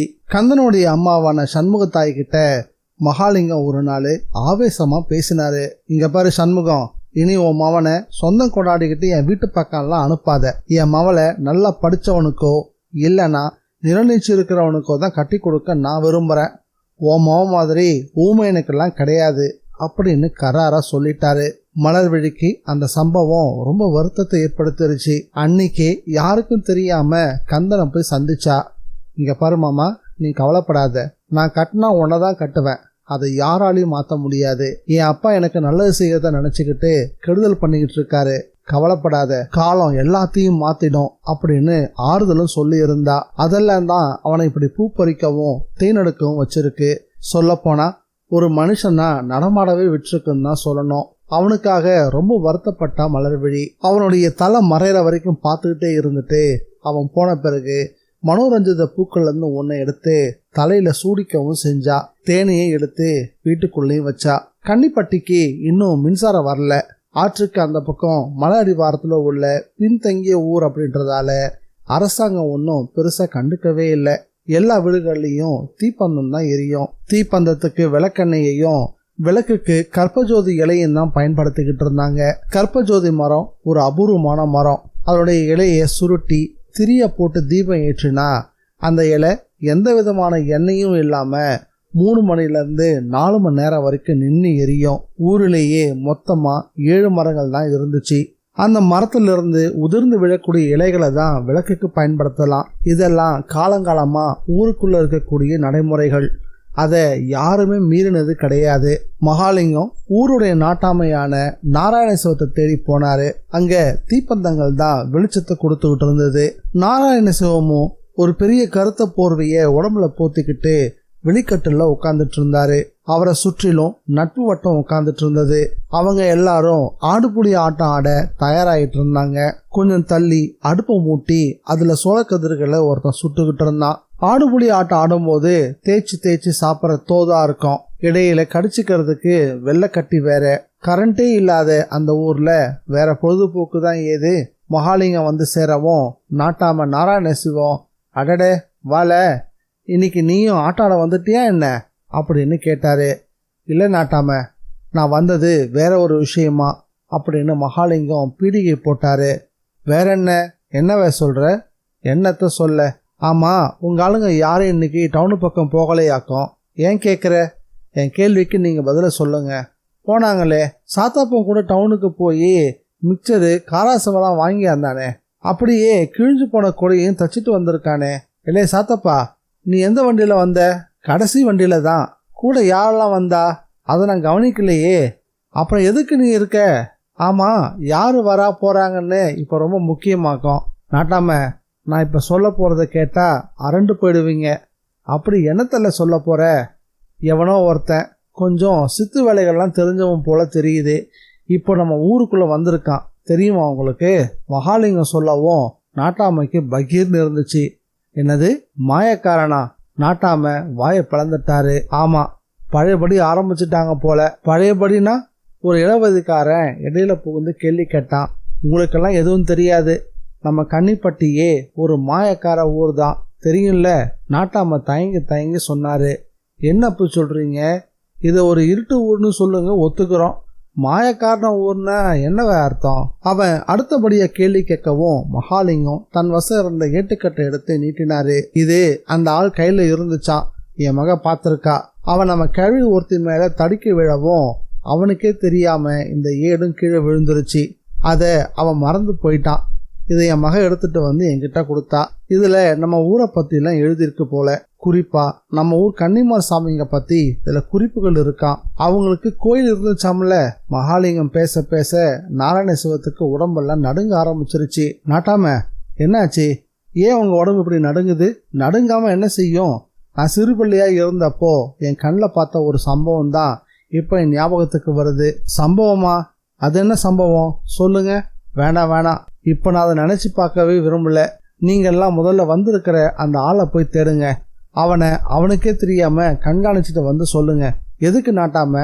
அவனை கட்டி தூக்கிட்டு வாங்கன்னு சொல்லாம கவனிங்கன்னு சொல்றீங்களே. எல்லாம் காரணமா தான் சொல்றேன். அவசரப்பட்டு எகன முகனையா ஏதாவது பண்ணி வச்சிடாதீங்க, போங்க. நாட்டாம சகாக்களை விரட்டி அடிக்க தொடங்கினாரு. அவர் ஏன் அப்படி நடந்துக்கிறாருன்னு மகாலிங்கத்துக்கு தெரியல. அவங்களும் ஆளுக்கு ஒரு தீப்பந்தத்தோட அங்கிருந்து கிளம்பினாங்க. மகாலிங்கம் மட்டும்தான் மீதம் இருந்தாரு. மகாலிங்கம், நீயும் தான் போ. எதுக்கு நாட்டாம அவனை கவனிக்க சொல்றீங்க? அதுக்கெல்லாம் காரணம் இருக்கு. நான் சின்ன பிள்ளையா இருக்கிறப்போ ஒரு மாயக்காரன் இப்படிதான் ஊருக்குள்ள வந்தான். அப்ப நம்ம ஊர்ல கன்னிமார்களுக்கெல்லாம் கோயில் இருந்துச்சு. அந்த சாமிக்கெல்லாம் சக்தி ஜாஸ்தி. வந்த அந்த மாயக்காரன் நம்ம ஊர் சாமிங்க எல்லாத்தையும் தூக்கி கிணத்துல போட பார்த்தான். கோயில் இடிக்க முயற்சியும் பண்ணினான். ஊர்ல எல்லாரும் அவனை பிடிச்சி தீப கம்பத்துல கட்டி போட்டாங்க. அப்பெல்லாம் மொத்தமே 40-50 ஊடுங்க தான் இருக்கும். ஒரு 200 பேர் தான் இங்க இருந்தோம். எல்லாரும் ஒன்னா கூடிட்டோம். அவன் உடனே எல்லாருக்கிட்டையும் மன்னிப்பு கேட்டான். இனி இந்த பக்கமே வரலன்னு சொல்லி கெஞ்சி கதறினான். சரி போனா போகுதுன்னு அவனை ஊர்க்காரங்களும் மன்னிச்சு விட்டுட்டாங்க. ஆனா அவன் உண்மையில மன்னிப்பு கேட்கலன்னு பிறகுதான் தெரிஞ்சது. அவன் இந்த ஊருக்கே செய்வனை செஞ்சுட்டான். அதனால வீட்டுக்கு வீடு எல்லாரும் சிக்கல படுத்துட்டாங்க. மாடு கண்ணுன்னு எல்லாமே செத்து விழுந்துச்சு. சிலருக்கு புத்தி சுவாதனமே இல்லாம கூட போயிருச்சு. இதெல்லாம் அவனோட வேலைதான்னு பின்னாடி தெரிய வந்துச்சு. இதுக்கு நடுவுல ஊர் பொண்ணுங்க அவ்வளவு பேரும் கன்னிமார் கோயிலுக்கு போய் கன்னிமாரை வேண்டிக்கிட்டாங்க. எங்க ஊரையும் எங்களையும் தாயே நீதான் காப்பாற்றணும்னு கெஞ்சி கேட்டாங்க.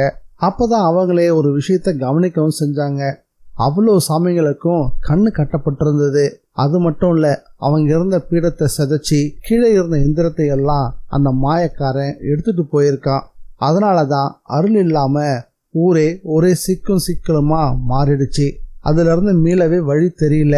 என்ன பண்றதுன்னு புரியாம தவிச்சுக்கிட்டு இருக்கோம். எடுத்து சொல்ல கூட அப்பெல்லாம் ஆள் இல்லை. அந்த சமயத்துல உச்சிமலை காட்டுல இருக்கிற ஒரு சாமியார் பத்தி எங்க அப்பாவுக்கு ஞாபகம் வந்துச்சு. உடனே அப்பா அவரை போய் பார்த்தாரு. அப்போ நானும் போனேன். அந்த சாமியார் கிட்ட விவரத்தை சொன்னோம். அவரும் எல்லாத்தையும் கேட்டுட்டு எங்க அப்பா காதுல ஒரு ரகசியத்தை சொன்னாரு. அதுக்கப்புறம் எங்க அப்பா இங்க கூட எல்லாம் சகஜமா பேசவே இல்லை. ஒரு மஞ்சு வெட்டியை கட்டிட்டு ஒரு நாள் ராத்திரி வெளியே போனாரு. மறுநாள் காலையில ஊருக்குள்ள அந்த கன்னிமார் கோயில் இடிஞ்சு கிடந்துச்சு. அந்த சாமிங்க போன இடமும் தெரியல. எங்க அப்பாவும் என்ன ஆனார்னு புரியல. நாட்டாம நாராயணசிவம் சொன்ன விஷயத்துல நம்புற மாதிரியும் நம்ப முடியாதபடியும் ஏகப்பட்ட விஷயங்கள். சரி நாட்டாம, அப்புறம் ஊர்ல எல்லாருக்கும் நல்லாயிருச்சா என்ன? மெல்ல மெல்ல எல்லாமே தானா சரியாயிருச்சு. ஆனா அதுக்கப்புறம் அப்பப்போ இந்த மாதிரி மாயக்காரங்கெல்லாம் வர்றது வழக்கம். இந்த கன்னிமார் கோயில் எங்கன்னு தேடுவாங்க. ஒரு தடவை அப்படிதான் நம்ம ஊர் பொண்ணு ஒருத்தியை கடத்திக்கிட்டு போயிட்டாங்க. அவளை பலி கொடுத்து பூஜை எல்லாம் செஞ்சாங்க. அதுல இருந்து எல்லாரும் உஷாராகி அந்நிய மனுஷங்க யாரா இருந்தாலும் ஊருக்குள்ள வரக்கூடாதுன்னு தீர்மானம் போட்டோம். இன்னைக்கெல்லாம் 50-60 வருஷம் ஓடி போச்சு. அப்படி தீர்மானம் போட்டதே இங்க இருக்கக்கூடிய முக்காவாசி பேருக்கு தெரியாது. மினி பஸ் அது இதுன்னு வரவும் இப்ப ஊருக்குள்ள வெளியாளுங்களும் வர ஆரம்பிச்சுட்டாங்க. ஃபாரஸ்ட் ஆபீசர்களா இருக்குன்னு நினைச்சு சில சமயம் அசந்து போறதும் நடக்க ஆரம்பிச்சிருச்சு. நாட்டாம சொன்னதுல திரும்பவும் பிடிபடாத மர்மங்கள். மகாலிங்கம் என்ன சொல்றதுன்னு தெரியாம தவிக்க ஆரம்பிச்சாரு. அப்போ அங்க அவரை தேடிக்கிட்டு அவருடைய மனைவி வள்ளிக்கண்ணு வந்துட்டா. என்ன புள்ள, எங்க வந்த? என்னத்தையா சொல்லுவேன்? நானும் மலர்விழியும் வீட்டுக்குள்ள உட்காந்து பேசிக்கிட்டு இருந்தோம். அப்போ ஒரு எலுமிச்சம்பழம் எங்க முன்னாடி உருண்டு வந்து விழுந்துச்சு. யாரோ உருட்டி விட்டுருக்குன்னு நினைச்சு அதை எடுக்க போனா மலர்விழி. அது குடுகுடுன்னு படியெல்லாம் ஏறி வாசு பக்கமா போயிருச்சு. அவளும் பின்னாடியே போனாக்கா அங்க ஒருத்தன் நின்றுட்டு இருந்தான். அவனை பார்க்கவும், அம்மா அம்மா இவன் தான் நம்ம ஊருக்கு இன்னைக்கு என் கூட பஸ்ல வந்தவன்னு மலர் கத்தினான். அவன் என்னையே முறைச்சு பார்த்தான். அதுல எனக்கு அப்படியே மயக்கமே வந்துருச்சு. கண்ணு முழிச்சு பார்த்தா அவனையும் காணோம், நம்ம பொண்ணையும் காணோம். அதான் ஏன் ஓடி வந்த? வள்ளி கண்ணு மூச்சரிக்க சொன்னதுதான் தாமதம். மகாலிங்க கண்கள்ல முள் ஏறின மாதிரி இருந்துச்சு. நாட்டாம, இப்பதான் ஒரு கதையை சொல்லி முடிச்சிங்க, அதுக்குள்ள என் வீட்டிலேயே இடி விழுந்துருச்சே அப்படின்னு ஊங்கி அலறவே ஆரம்பிச்சுட்டாரு. கச்சிதமா அவருடைய சகாக்களும் அந்த சமயம் திரும்பி வந்தாங்க. வந்தவங்க, நாட்டாம எல்லா இடத்துலயும் தேடிட்டோம், புதுசா யாரும் வந்த மாதிரியே தெரியலையே அப்படின்னு சொன்னாங்க. என்னது, யாரும் வந்த மாதிரி தெரியலையா? சரியா போச்சு போ. இப்பதான் என் பொண்ணு வீட்டுல இருந்து காணாம போயிருக்கா. என்னையா பாத்தீங்க? மகாலிங்க அலறவும் அவருக்கு மயக்கமே வந்துருச்சு. அத்தியாயம் 4. அந்த மினி பஸ் கன்னியாற்றோட கரையில உள்ள புளிய மரத்தடியில வழக்கம் போல எல்லாரையும் உதிர்த்து விட்டுட்டு திரும்ப ஆரம்பிச்சது. அப்போ சாயந்தரம் 5 மணி இருக்கும். வழக்கம் போலவே 100 பேருக்கும் அதிகமா அதுல இருந்து வெளிப்பட்டு இருந்தாங்க. ஆடு, மாடு, கோழி, பலாப்பழம், தர்பூசணி அப்படின்னு ஒவ்வொருத்தர்கிட்டையும் ஒவ்வொரு பொருள். ஆத்துல தண்ணி கொஞ்சம் கூடுதலா ஓடிக்கிட்டு இருந்தது. மழையில பெய்த மழையோட எதிரொலி தான் அது. கிட்டத்தட்ட இடுப்பளவு தண்ணி. ஆனா ஊர்க்காரங்க அதையெல்லாம் பார்த்து மிரண்டு போகல. சகஜமா ஆற்றுக்குள்ள இறங்கினாங்க. 2 பேர் மட்டும் அப்படியே கரையில நின்னுட்டாங்க. ஒருத்தர் சாமிநாத குருக்கள், இன்னொருத்தர் பஞ்சாபகேச சாஸ்திரிகள். அந்த 2 பேரையும் பார்த்துக்கிட்டே ஒருத்தன் கிட்ட வந்து நின்னான். அவன் வாய் பேச முடியாத கந்தன். அவன் கையில ஒரு பெரிய கழி இருந்தது. தோலை சுற்றி கருப்பு போர்வையால போத்திக்கிட்டு இருந்தான். கந்தனுடைய கண்கள்ல லேசான கனல். யார் இவங்க? எதுக்காக இப்படி கன்னிப்பட்டிக்குள்ள புதுசா ஆட்கள்லாம் வர ஆரம்பிச்சிருக்காங்க? இது அவனுக்குள்ள எழுந்த கேள்வி. அதுலயும் மலர்விழிய புதுசா வந்த ஒருத்தன் அபகரிச்சுட்டு போனதுல ஊரே தலைகீழா மாறி இருந்தது. நாட்டாம நாராயணசிவம் ஊர்க்கூட்டம் போட்டு எல்லாரையும் எச்சரிக்கைப்படுத்தி வச்சிருந்தாரு. புதுசா யாரு தெரிஞ்சாலும் உடனே அவளை கொண்டு வந்து என் கண்ணு முன்னாடி நிறுத்தணும். எனக்கென்ன அப்படின்னு யாரும் இருந்துடக்கூடாது. இதெல்லாம் அவர் போட்டிருக்கக்கூடிய உத்தரவு. அதுதான் இப்ப கந்தனையும் இயக்கிட்டு இருந்தது. சாமிநாத குருக்களையும் பஞ்சாபகேச சாஸ்திரிகளையும் பார்த்தான். கைய ஆட்டி யார் நீங்க அப்படின்னு கேட்டான். நாங்க 2 பேருமே வேத பிராமண அம்பிகள், கன்னிப்பட்டிக்கு ஒரு நல்ல காரியத்துக்காக வந்திருக்கோம். அவங்களுடைய பதில் அவனுடைய புருவத்தை சுருக்க ஆரம்பிச்சது. சரி வாங்க அப்படின்ற மாதிரி சைகை கொடுத்தவன் ஆற்றுல இறங்கினான். என்னப்பா நீ வான்னு சொல்லிட்டு ஆத்துல இறங்குற, எங்களுக்கு பயமா இருக்கு. பஞ்சாபகேச சாஸ்திரிகளுடைய பயத்தை புரிஞ்சுகிட்ட கந்தன் திரும்பி வந்தான். உடம்புல சுற்றி இருந்த போர்வையை கழட்டி கரையோரமா போட்டான். ஒரு முறை புஜத்தை மடக்கி முறுக்கேத்திக்கிட்டான். கைகளையும் பரபரன்னு தேய்ச்சி சூடேத்திக்கிட்டான். அவனோட செயலை பார்த்த 2 பேருக்கும் கொஞ்சம் திகைப்பாதான் இருந்துச்சு. ஏதோ மல்யுத்தத்துக்கு போற மாதிரி தன்னை தயார்படுத்திக்கிட்டான். அடுத்ததா இவன் என்ன செய்ய போறானோ அப்படின்ற பயம் 2 பேர் முகத்திலையும் தெளிவா தெரிஞ்சது. கந்தன் தரையில உட்காந்து தன்னுடைய தோலை காட்டி அதுல ஒருத்தரை உட்கார சொன்னான். அவருக்கு புரிஞ்சிருச்சு. வேணாம்ப்பா, நீக்கு பயமா இருக்கு அப்படின்னு மறுத்துட்டாரு. அவன் விடுறதா இல்லை. அவருடைய 2 கால்களுக்கு இடையில தலையை நுழைச்சி ஒரே தூக்கிட்டு ஆற்றுல இறங்கிட்டான். பஞ்சாபகேச சாஸ்திரிக்கு புரிஞ்சிருச்சு. அந்த கன்னிகள் இவன் மூலமா தங்களுக்கு உதவி செய்ய ஆரம்பிச்சுட்டாங்க அப்படின்னு நினைக்க ஆரம்பிச்சாரு. அங்க கரையோரமா கடந்த 7 கூழாங்கற்களை பொறுக்கினாரு. 7ம் 7 வண்ணங்கள். வரிசையா அதை கரையில வச்சவரு ஓடக்கூடிய ஆற்று நீரை எடுத்து அந்த கற்களுக்கு அபிஷேகம் செஞ்சு முடிச்சாரு. பக்கத்துல ஒரு காட்டு செடியில பேர் தெரியாத பூக்கள் பூத்து குலுங்கிட்டு இருந்தது. அதை நெருங்கி அதை பறிச்சுட்டும் வந்தாரு. அவ்வளவு பூக்களையும் அந்த கற்கள் மேல சாட்சி கைகளை கூப்பினாரு. அதுக்குள்ள கந்தன் சாமிநாத குருக்களை அக்கரையில விட்டுட்டு வந்து நின்னான். அவன் வந்து நிற்கும் போது சாஸ்திரிகள் கண்ணை மூடி தியானத்துல இருந்தாரு. அவனுக்கு அவருடைய கோலம் சலனத்தை உண்டு பண்ண ஆரம்பிச்சது. ஈர உடம்ப ஒரு முறை உதறிக்கிட்டு கணச்சான். அவரும் கண் திறந்தாரு. அவனை பார்த்தாரு. அவனும் அந்த 7 கற்களை பார்த்தான். என்ன பாக்குற? என்ன பண்றேன்னா ஜபம் பண்றேன். சப்த கண்ணுகளுக்கான ஜபத்தை பண்ணிக்கிட்டு இருக்கேன். அவங்க தான் ஓ ரூபத்துல எனக்கு உதவி பண்ண வந்திருக்கா. நன்றி சொல்ல வேண்டாமா அவங்களுக்கு? அவருடைய பதில் அவனை குழப்பிச்சு. ஆமா, நீ என்ன வாய் திறந்து பேசவே மாட்டாங்கிற? உனக்கு பேச்சு வராதா என்ன? அவரை எழுந்தபடியே கேட்ட கேள்விக்கு அவன் தலையாட்டி ஆமோதிச்சான். சாஸ்திரிகளுக்கு பரிதாபமா போச்சு. அடப்பாவமே, உனக்கு இப்படி ஒரு நிலைமையா? அதனால ஒன்றும் பாதகம் இல்லை. இந்த உலகத்துல பேசி வாழறது பெரிய விஷயமே இல்லை. பேசாம சப்தத்தை தவிர்த்துட்டு மனசுக்குள்ள எண்ணங்களோட வாழ்றது ரொம்ப பெரிய விஷயம். அதனாலதான் பல மகரிஷிகள் காட்டு பக்கமா தவம் பண்ண போயிடுறாங்க. விரதத்திலையும் மௌன விரதத்துக்குன்னு அதிக சக்தி உண்டு. ஒரு மனுஷன் பேசும்போது அவன் உடம்போட சக்தியில சரிபாதி அதுக்கே போயிடுறது. பேசாதப்போ அது சேமிக்கப்படுது. அந்த சக்தி அதிகரிக்க அதிகரிக்க மூளைக்கு பாய ரத்தத்தினுடைய அளவும் தினுசா அதிகரிக்கும். அப்போ நம்ம மூளையில நம்ம பயன்படுத்த நிலையில இருக்கக்கூடிய செல்கள் எல்லாம் வேலை செய்ய ஆரம்பிக்கும். அப்பதான் ஒரு மனுஷன் நிஜமா அதோட சக்தி என்னன்னே உணர ஆரம்பிப்பான். உன்கிட்டயும் இப்போ அந்த மாதிரி சக்தி நிறையவே இருக்கும். அதை நீ ரொம்ப சரியா பயன்படுத்திக்கணும். சாஸ்திரிகள் சொன்னது அவனுக்கு ரொம்பவே பிடிச்சு போயிருச்சு. மனசுல பட்டதை அவர் அப்படியே பேசுறதா அவனுக்கு தோணவும் செஞ்சது. இவர் நிச்சயம் முன்னாடி வந்தவங்க மாதிரி கெட்டவங்க எல்லாம் கிடையாது அப்படின்னு அவன் நம்ப ஆரம்பிச்சான். அந்த நினைப்போட அவரையும் தோல்ல ஏற்றிக்கிட்டு ஆற்றிலையும் இறங்கினான். பிறகு ஊருக்குள்ள அவங்களோட நடக்க ஆரம்பிச்சான். ஒவ்வொரு குடிசைக்குள்ள இருக்கிறவங்களும் எட்டி எட்டி பார்க்க ஆரம்பிச்சாங்க. சாஸ்திரி மாமா, ஆனாலும் ரொம்ப பழமையான கிராமம் மாதிரி தெரியுதில்ல அப்படின்னு குருக்கள் சொன்னாரு. அப்போ இங்க ரொம்ப பவித்திரம் இருக்குன்னு நம்பலாம் இல்லையா அப்படின்னு சொன்னாரு சாஸ்திரிகள். என்ன மாமா சொல்றேன்? நாகரிகம் வேகமா இங்க இன்னும் நுழையல. அப்போ இங்க இருக்கக்கூடிய எல்லாமே இயல்பா தான் இருக்கும். அப்போ அதுக்கு உண்டான சக்தியும் இருக்கதானே செய்யும். அது சரி மாமா, இந்த ஊர்லயே அந்த சப்த கண்ணுகளுக்கான கோயில் இருக்குன்னு நீங்க நினைக்கிறேன்? ஏன் சந்தேகமா இருக்கா? இருக்காத பின்ன. அந்த சப்த கண்ணீர்கள் இப்படி ஒரு கண் காணாத தூரத்துல பூஜிக்க தெரியாத மக்களுக்கு நடுவழியா கோயில் கொண்டிருப்பாங்க. குருக்களுடைய குரல்ல ஒரு சந்தேகமும் கேலியும் சம அளவுல இருந்துச்சு. பஞ்சாபகேச சாஸ்திரிகள் சற்று நின்று அவர் ஒரு பேய் பார்வை பார்த்தாரு. என்ன மாமா அப்படி பாக்குறீங்க? என்னடா நீ எப்பவுமே நீ ஒரு கட்டத்துக்கு மேல யோசிக்கவே மாட்டாங்கற. நீங்க என்ன மாமா சொல்றேன்? எனக்கு புரியலையே. ஒரு உண்மை உனக்கு தெரியல. இத்தனைக்கு நீ கோயில்ல ஊழியம் செய்யக்கூடிய ஒரு கோவில் பிராமணன். ஐயோ, நீங்க தான் புரியும்படியா சொல்லுங்களேன். எனக்கு சுத்தமா புரியல. இத பாரு, கோயில்ன்றது மனுஷத்தோட சௌகரியத்துக்காக கட்டின்றது. அதுல தெய்வத்தை இழுத்து உட்கார வைக்கிறதும் அவன்தான். எந்த தெய்வமும் தனக்கு தானே கோயில் கட்டிக்கிட்டது கிடையாது. ஜனங்களை பூஜை செய்யி, அபிஷேகம் செய்யி, அப்பதான் உனக்கு அனுகிரகம் கிடைக்கும் அப்படின்னு சொன்னதும் கிடையாது. அப்படி சொன்னா அது சாமியே கிடையாது. முதல்ல இதை புரிஞ்சுக்கோ. இது கஷேத்திரங்களுக்கும் பொருந்துமாமா. அந்த மானசரோவருக்கே அது பொருந்தும். பசுவோட உடம்பு பூரா அதோட பால் இருந்தாலும் அது வெளிப்படக்கூடிய இடம் அதோட மடிதான். அந்த மாதிரி உலகத்துல எல்லா இடத்துலயும் கடவுள் இருக்காரு. ஆனா அவர் வெளிப்படுற இடம் இருக்கே, அதுக்கு பேர் தான் கோயில். அப்ப நீங்க சொல்ற கணக்குப்படி பார்த்தா இந்த ஊர்ல யாரு கோயில் கட்டியிருப்பா?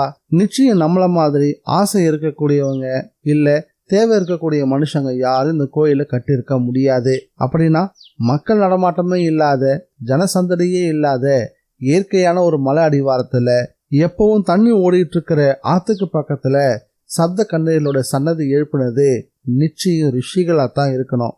என்னது, ரிஷிகளா?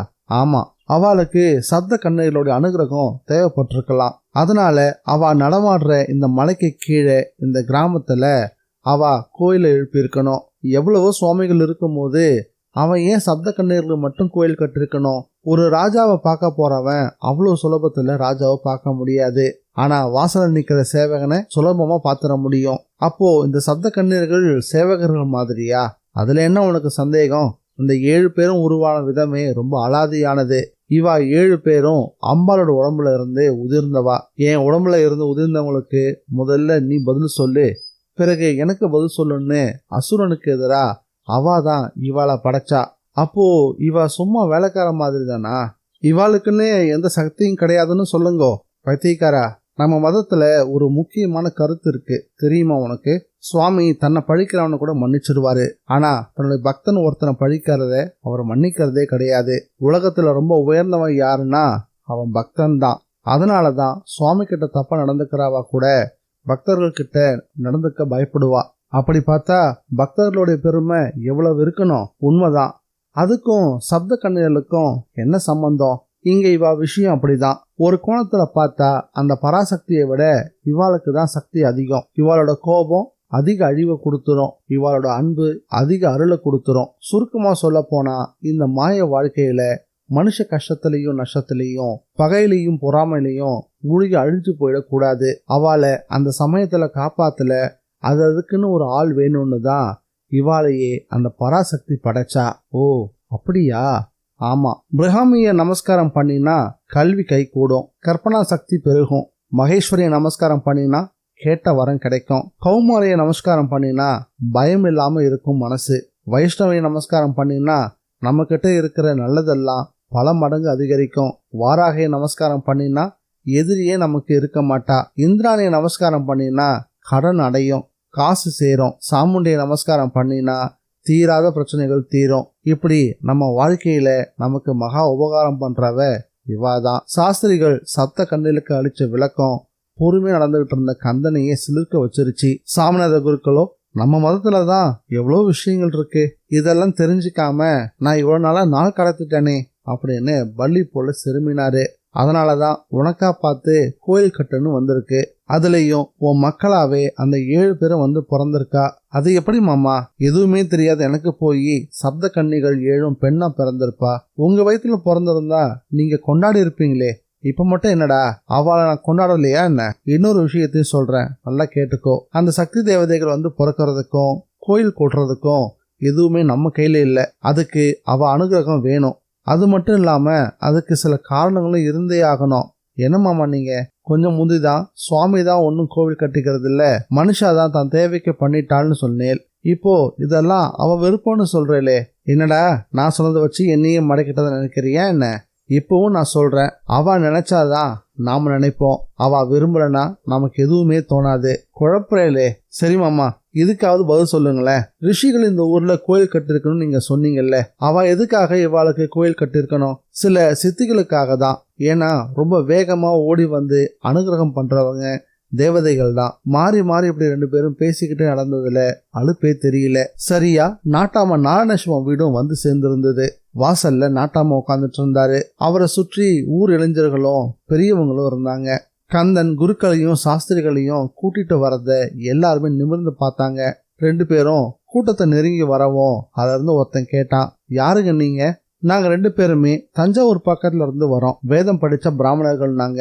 ஆமா, இந்த ஊர்ல உங்களுக்கு என்ன வேலை? அதுக்கு முந்தி உன்னை நான் ஒரு கேள்வி கேட்கலாமா? என்ன, நீ யாரு? பெரிய நாட்டாமா மாதிரி என்ன கேள்வி கேட்குறியே, நீ யாருன்னு நான் தெரிஞ்சுக்கலாமா அப்படின்னு கேட்கவும், இப்போ நாட்டாமையே திரும்பினாரு. சாமிங்களா, சொன்னாலும் சொல்லாட்டியும் நான் நாட்டாம தான். என் பேரு நாராயண சிவம். இப்போ சொல்றீங்களா நீங்க யாருன்னு? அதான் சொன்னேனே, நாங்க பிராமணர்கள். இந்த ஊருக்கு சில நல்ல காரியம் பண்ண வந்திருக்கோம். எப்படி, ஊருக்குள்ள நல்ல கன்னி பண்ண பார்த்து கடத்திட்டு போக போறீங்களாக்கும்? அவங்கள ஒருத்தன் அப்படி கேட்டதான் தாமதம். சாஸ்திரிகளுக்கு திக்குன்னு ஆயிருச்சு. என்னப்பா நீ, கன்னி பொண்ணுங்கிறவ எங்க வரையில எங்க தாய்க்கும் மேலானவ. நாங்க எதுக்கால அவளை கடத்தணும்? இப்பெல்லாம் எங்க ஊருக்கு வரவங்க அதுதானே பண்ணிக்கிட்டு இருக்காங்க. அப்படியா? என்ன அப்படியா? எதுவுமே தெரியாத மாதிரி நடிக்கிறீங்களாக்கும். 4 நாளைக்கு முந்தி தான் இப்படி ஒருத்தன் வந்தான். இதோ உங்களை கூட்டிட்டு வந்தானே இந்த கந்தன், இவருடைய முறைப்புண்ணான மலர்விழின்ற பொண்ணு, நல்ல லட்சணமான புள்ள. இப்போ அவளை காணோம். எங்க இருக்குதோ, எப்படி இருக்குதோ. இதை கேட்டதும் சாஸ்திரிகள், ஓ, அதனாலதான் எங்க மேலே சந்தேகப்படுறீங்களா?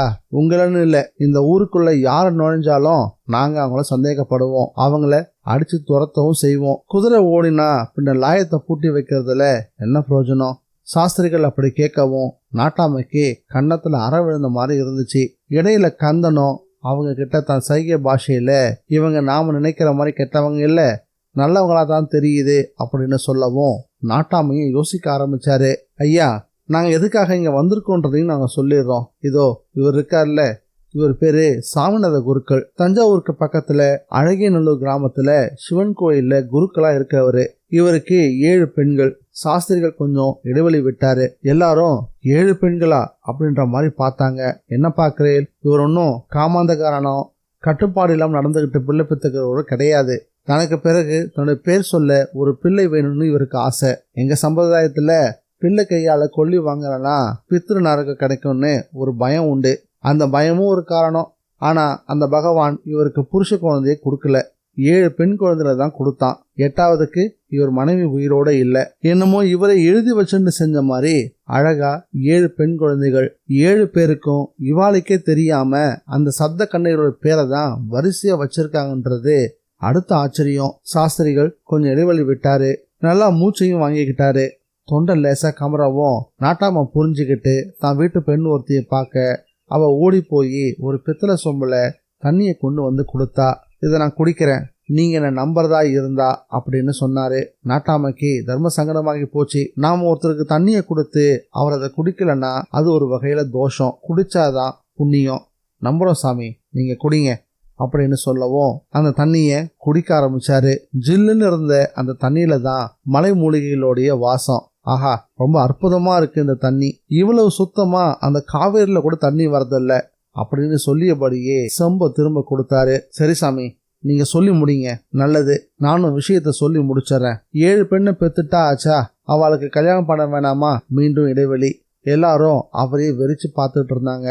என்ன அப்படி பாக்குறேன்? சாஸ்திரம் சொல்லக்கூடிய ஒரு உண்மைய இப்ப நான் உங்களுக்கு சொல்ல போறேன். ஒரு பெண் தன் தகப்பனார் வீட்டுல வயசுக்கு வந்து ஒரு தூரம் தான் குளிக்கணும். அதுக்குள்ள அவளை அந்த தகப்பன் ஒரு நல்ல வரனுக்கு கன்னிகாதானம் பண்ணி கொடுத்துடணும். அதாவது கல்யாணம் பண்ணி கொடுத்துடணும்.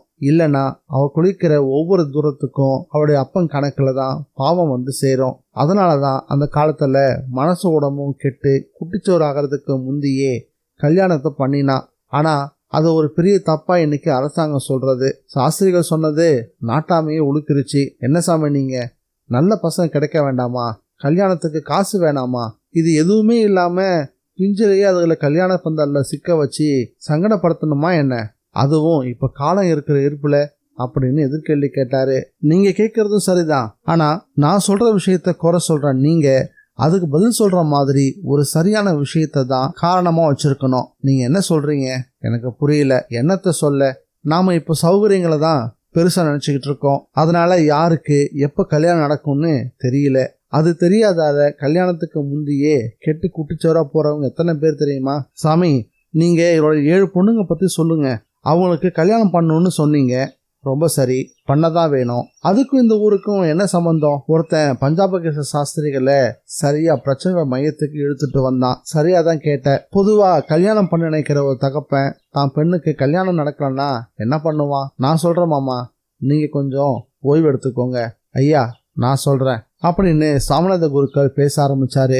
என் பெரிய பொண்ணுக்கு வயசு 30 ஆகுது. வாஸ்தவத்துல 18 வயசுல கல்யாணம் பண்ணி வச்சிருக்கணும். ஆனா என்னால முடியல. என் பெண்கள் அழகா இருப்பாங்க. இருந்தும் நான் கோயில்ல மணி ஆற்றன்றதுனால என்னால மாப்பிள்ளை வீட்டுல கேட்கிற நகை நட்டெல்லாம் போட்டு கல்யாணம் பண்ண முடியாதுன்றதுனால சரியான மாப்பிள்ளை கிடைக்கல. இல்ல கிடைச்சாங்க, அவ்வளோ பேரும் நல்லவங்களா இல்லை. நான் என்னத்த பண்ணுவேன்? என் பெண்ணோட ஜாதகத்தை கொண்டு போய் ஒரு நாடி ஜோசியரை பார்த்தேன். அந்த நாடி ஜோசியத்துல உங்க ஊரான இந்த கன்னிப்பட்டி பத்தி குறிப்பு வந்துச்சு. இங்க 7 கன்னிகளான சப்த கன்னிகளுக்கு கோவில் கட்டி நானும் என் பெண்களும் பூஜை செஞ்சா அவங்களுக்கு கல்யாணம் நடக்குமா? அப்படி இல்லைன்னா இந்த ஜென்மத்துல அவங்களுக்கு கல்யாணம் கிடையாதுன்னு நாடி ஜோசியத்துல தகவல் வந்துச்சு. சாமநாத குருக்கள் அப்படி சொன்னதான் தாமதம். எல்லாரும் முகத்திலையும் வருத்தம் பரவ ஆரம்பிச்சது. நாட்டாம முகத்துல மட்டும் கூடவே வேறு சில எண்ணங்கள்.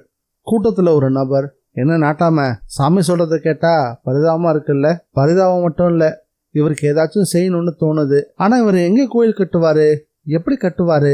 அடுத்து காணாம போன நம்ம மணியக்கார மகாலிங்க பொண்ணு மலர்வழியும் ஒரு பொண்ணு தானே, அவளும் இப்ப கிடைக்கல. அதான் யோசிக்கிறேன் அப்படின்னு சொன்னாரு. பார்த்துக்கிட்டே இருந்தப்போ பஞ்சாபகேச சாஸ்திரிகள், நான் உங்களை ஒன்று கேட்கவா அப்படின்னு இடைமறிச்சு கேட்டாரு. என்ன சாமி?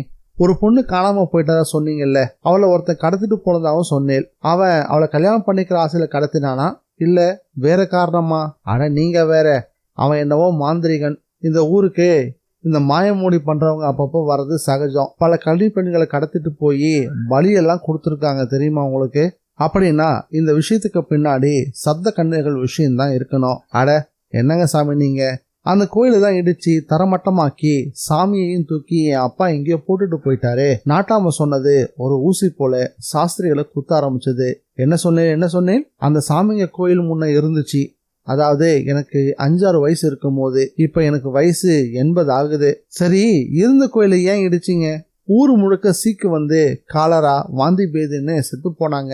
ஒரு சாமியார்கிட்ட கேட்டதுக்கு அந்த சப்த கன்னியர்களுக்கு ஊர் மேல கோபம் இருக்கு, அதனாலதான் இதெல்லாம் நடக்குது அப்படின்னு சொன்னாரு. கோபம்னா நீங்க பூஜை புனஸ்காரம் பண்ணாம இருந்திருப்பீங்க, அது எனக்கு தெரியாது. ஆனா நீங்க சொல்றது உண்மைதான். எப்பவாச்சும் கோயிலை திறந்து விளக்கேற்றுவோம், மற்றபடி பெரும்பாலும் பூட்டி தான் வச்சிருப்போம். 6 கால பூஜை பண்ணாதான் நல்லதுன்னு பேசிக்கிட்டது எனக்கு இப்ப ஞாபகம் இருக்கு. பரவாயில்ல, இப்பவாவது இதெல்லாம் சொல்றேலே, அந்த மட்டும் சந்தோஷம். எப்போ கோயிலை கட்டி விக்கிரகங்களை கொண்டு வந்து நம்ம வச்சுட்டோமோ அப்பவே அந்த விக்கிரகத்துக்கு பசி தாகம் உண்டுன்றத நம்ம தெரிஞ்சுக்கணும். அது எப்படி கல்லாச்சுன்னு கேட்க கூடாது. அந்த டாபிக் போனா நான் உங்களுக்கு விடிய விடிய பாடம் நடத்த வேண்டியதா இருக்கும். சரி சாமி, இப்ப நீங்க முடிவா என்னதான் சொல்ல வரீங்க? அதை சொல்லுங்க.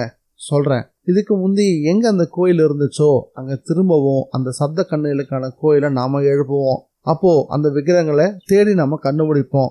அது எப்படி சாமி?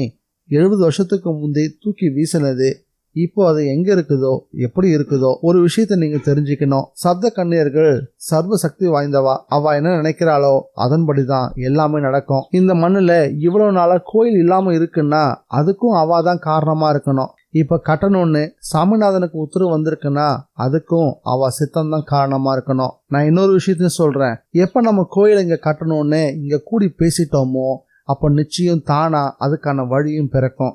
நீங்க யாரும் கவலைப்பட வேணாம். எப்படி சாமி? ஒரு வயசு பொண்ணு வேற காணாம போயிருக்கிறாளே, வாஸ்தவம் தான். நாங்க இங்க வரும்போது இப்படி ஒரு சம்பவம் நடந்திருக்குதுன்னா நிச்சயம் அதுக்கும் ஒரு காரணம் இருந்திருக்கும். சாஸ்திரிகள் தீர்க்கமா சொல்லிட்டு வானத்தை பார்த்தாரு.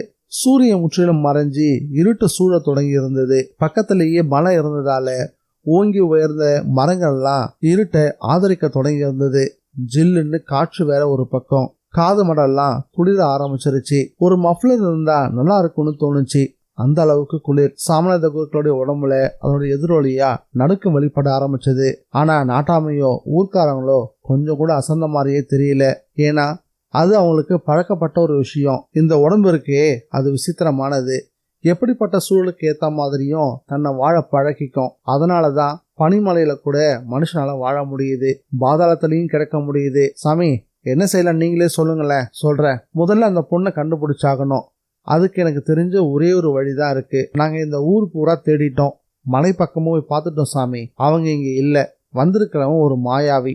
அப்படிப்பட்டவன் இங்க இருக்கக்கூடிய கூட்டத்துல கூட இருக்கலாம். எப்படின்னு விழாவாரியா பேச இது நேரம் இல்ல. ஆனா ஒண்ணு உறுதி, நாம எந்த சப்த மாதாக்களுக்கு கோயில் கட்டணும்னு ஆசைப்படுறோமோ அந்த சப்த மாதாக்கிட்டேயே உதவி கேட்கறதுதான் புத்திசாலித்தனம். எப்படி சாமி அப்படின்னு நாட்டாம கேட்கவும், அதை நான் பாத்துக்கிறேன். முதல்ல நான் குளிக்கணும்.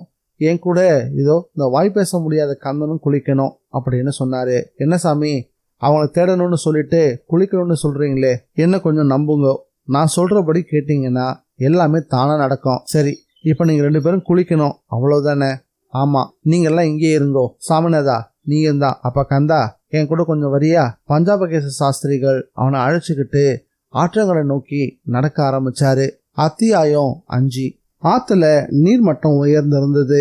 திபு திபுன்னு வெள்ளம் வேற, நொப்பு நுரையுமா தண்ணீர்ல ஒரு சீற்றம். சாஸ்திரிகள் அதெல்லாம் பார்த்தா அஞ்சவே இல்லை. கரையோரமா முழங்கால் அளவுக்கு தண்ணிக்குள்ள போய் நின்னாரு. ரொம்ப மெல்லிய அளவுல தான் அந்த சமயம் வெளிச்சம் இருந்துச்சு.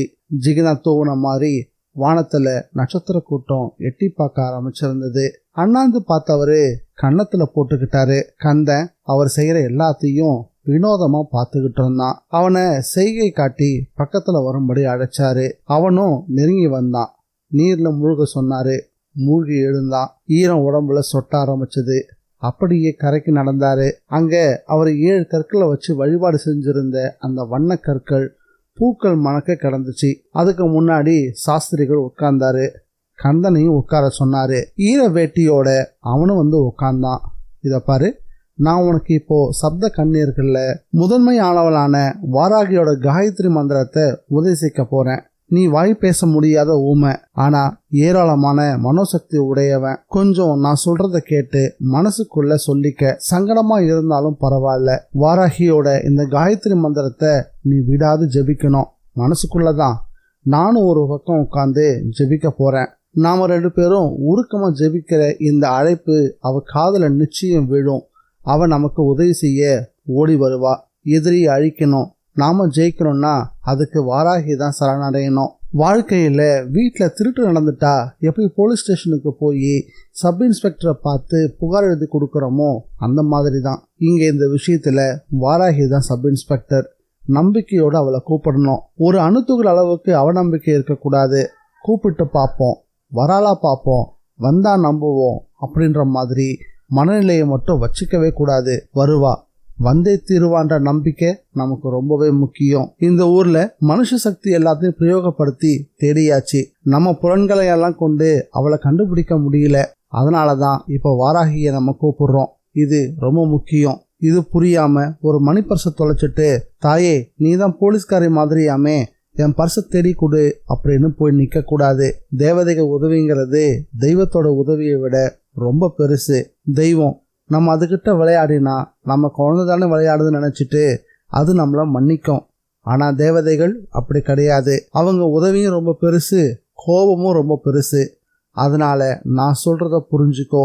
மந்திரங்களை பிராமணர்கள் தான் சொல்லணும்ன்றது இல்லை, யாரு வேணும்னாலும் சொல்லலாம். சொல்றவங்களும் பிராமணன் தான். நீயும் இப்போ என் பேச்சை கேட்டா ஒரு பிராமணன். கேப்பியா? சாஸ்திரிகள் கேட்கவும் கந்தன் வேகமா தலையசைச்சான். இப்படிதான் இருக்கணும். எனக்கு இப்போ ரொம்ப சந்தோஷமா இருக்கு. சரி, உன் கைகளை கூப்பிக்க. சாஸ்திரிகள் கட்டளையை பிறப்பிக்க தொடங்கினாரு. கந்தன் கை கூப்பி வணங்க ஆரம்பிச்சான். பிறகு வாராகியோட காயத்ரி மந்திரத்தை அவனுடைய காது கிட்ட போய் உபதேசிக்க ஆரம்பிச்சாரு. ஹோம் ஷாமலாய வித்மஹே ஹலஹஸ்தாய தீமஹி தன்னோ வாராகி பிரச்சோதயா. அவர் உபதேசிக்கவும் அது அப்படியே அவன் காதல விழுந்து மனசுக்குள்ள போய் சேர்ந்துச்சு. இருந்தாலும் சாஸ்திரிகள் மறுபடியும் சொன்னாரு. ஓம் ஷாமலாய வித்மஹே ஹலஹஸ்தாய தீமஹி தன்னோ வாராகி பிரச்சோதயாத். அவனும் கவனமா கேட்டுக்கிட்டான். திரும்ப திரும்ப சொல்ல தொடங்கினாரு. அவனும் மனசுக்குள்ள திரும்ப திரும்ப சொல்ல ஆரம்பிச்சான். அவனுக்கு தெளிவா கேட்கணும். மனசுக்குள்ள பதினுன்றதுக்காக அவன் எதிரிலேயே உட்கார்ந்து கைகளை கூப்பிக்கிட்டு அவரும் பலமா உச்சரிக்க ஆரம்பிச்சாரு. அவனும் திரும்ப திரும்ப மனசுக்குள்ள சொல்ல தொடங்கினான். அது ஒரு அற்புதமான காட்சி. அந்த நேரத்துல ஒரு ஆற்றோரத்துல பழுத்த ஒரு வேத பிராமணனும் ஒரு உழைப்பாளியும் வாராகி எனும் தேவதையினுடைய பேரொருளுக்காக காயத்ரி மந்திரம் சொல்றதுன்றது காண கிடைக்காத காட்சியா தான் இருந்துச்சு. அதே சமயம் ஊருக்குள்ள நாட்டாம நாராயணசிவம் வீட்டு வாசல்ல இருந்த கட்டில உட்கார்ந்துட்டு இருந்தாரு சாமிநாத குருக்கள். தேனையும் தினமாவையும் முறையே ஒரு கிண்ணத்திலையும் இலையிலையும் வச்சு நீட்டிக்கிட்டு இருந்தா நாட்டாமையோட மனைவி. குருக்களுக்கும் நல்ல பசி. அந்த நேரத்துல அந்த உணவு அவருக்கு ஒரு அமுதம் மாதிரி கண்ணுக்கு தென்பட்டுச்சு. ஆசையா சாப்பிட தொடங்கினாரு. ரொம்ப ரொம்ப ருசியா இருந்துச்சு. சாமி, அந்த சாமி ஆத்தங்கரைக்கு போனாரே, எதுக்குன்னு சொல்லுவீங்களா? நாராயணசிவம் கேட்டாரு. தெரியாது. சாஸ்திரிகள் என்னை விட 45 வயசு பெரியவர். 5 வயசுலேயே அவர் பாடசாலையில சேர்ந்து வேதம் கத்துக்க தொடங்கினாரு. அவரோட புத்தியும் ஞானமும் ரொம்ப பெருசு. ஒன்று மட்டும் நிச்சயம், அவர் எதை செஞ்சாலும் நிச்சயம் அதில் ஒரு அர்த்தம் இருக்கும். நீங்க சொல்றது சரிதான் சாமி. எங்களுக்கு வேறு மாதிரியான எண்ணம் ஏற்படுது. என்ன எண்ணம்? அந்த மாயக்காரன் எங்க ஊர் பொண்ணை கடத்திக்கிட்டு போயிட்டான். இவர் சாமர்த்தியமா எங்க ஊர் பையனை கடத்திக்கிட்டு போயிட்டாரோ அப்படின்னு சில பேர் நினைக்கிறாங்க. நாராயணசிவம் அப்படி கேட்டதுதான் தாமதம். குருக்களுக்கு புறை ஏறிடுச்சு. கண்கள் விரிய ஆரம்பிச்சது. அடடா, என்ன இது, இவ்வளோ அமர்த்தமா நினைக்கிறீங்களே. அவர் அப்படிப்பட்டவரெல்லாம் கிடையாது. எங்க நோக்கம் நிச்சயம் உங்களுக்கு உதவி செய்யறதுதான். அப்ப வாங்க, 1000 வார்த்தையில சொல்ல முடியாதத ஒரு சம்பவம் சொல்லிடும். அவரை நாங்கள் கண்ணால் பார்த்தா போதும். எங்க ஆத்தங்கரைக்கு போகணுன்றீங்களா? ஆமாம். நாராயணசிவம் சொல்லிக்கிட்டு இருக்கும் போதே அருகாமையில் மலைச்சரிவில் 2 வெளிச்ச புள்ளிகள் தெரிஞ்சுது. அதை பார்த்தவங்க ஊன்றி கவனிச்சாங்க. அந்த வெளிச்சம் பெருசாகிக்கிட்டே போக ஆரம்பிச்சது. கூட்டத்தில் இருந்த ஒருத்தன் அந்த வெளிச்சம் என்னன்றதை தெரிஞ்சுக்கிட்டதும் சத்தமா கத்தினா, நாட்டாமக்காரையா, ஃபாரஸ்ட் போலீஸ்காரங்கெல்லாம் ஜீப்ல வர மாதிரி தெரியுது. ஆமா, அவங்களாதான் இருக்கணும். அவங்களால தான் இந்த மலைப்பாதையில வர முடியும். இந்நேரம் எதுக்கு வராங்கன்னு தெரியலையே. ஆளுக்கால் பேசிக்கிட்டு இருக்கும் போதே அந்த வெளிச்சம் அடிவாரத்தை தொட்டு பெரிய அளவுல அவங்க நோக்கி வர ஆரம்பிச்சிருந்தது. அந்த வெளிச்ச புள்ளி கிட்ட வரதான் அது ஒரு ஜீப்னு தெரிஞ்சுது. அவங்க எல்லாருமே யூகிச்சது போல ஃபாரஸ்டரோட ஜீப் தான். உள்ள ஒரு இளைஞன், பார்க்க லட்சணமா படு சுறுசுறுப்போட, அநேகமா அவன் தான் வாட்சரா இருக்கணும். அவனும் ஜீப்பை விட்டு குதிச்சபடி இறங்கினான். கூடவே 2 வாட்சர்களும் இறங்கினாங்க. அந்த 2 வாட்சர்கள்ல ஒருத்தனுக்கு நாராயணசிவத்தை நல்லாவே தெரிஞ்சிருந்தது. என்ன நாராயணசிவம், நல்லா இருக்கீங்களா? வாட்சர் விசாரிக்கவும், அடடா ஐயாங்களா, வாங்க, நான் வரது இருக்கட்டும். சார் தான் புதுசா வந்திருக்கிற ஃபாரஸ்டர் ஐயா, பேர் விஸ்வநாதன். இன்னைக்கு தான் டியூட்டில ஜாயின் பண்ணியிருக்காரு. வாட்சரோட அறிமுகத்தை ஆரம்பிக்க ஃபாரஸ்டர் விஸ்வநாதன் நாராயணசிவத்தை பார்த்து கை கூப்பினாரு. நாராயணசிவத்துக்கு அது பலத்த ஆச்சரியம். இதுக்கு முன்னாடி வந்த எந்த ஒரு ஃபாரஸ்டரும் இப்படி மரியாதையா வணங்கினதே கிடையாது. கிராமத்து ஜனங்கனாலே ஒரு அதிகார தோரணை அவங்களுக்குள்ள தானாவே வந்து சேர்ந்துடும். பார்த்ததும், என்னையா எப்படி இருக்க அப்படின்னு எகத்தளமா கேட்டுதான் பழக்கம். விஸ்வநாதன் இதுக்கெல்லாம் விதிவிலக்கா இருக்கான்.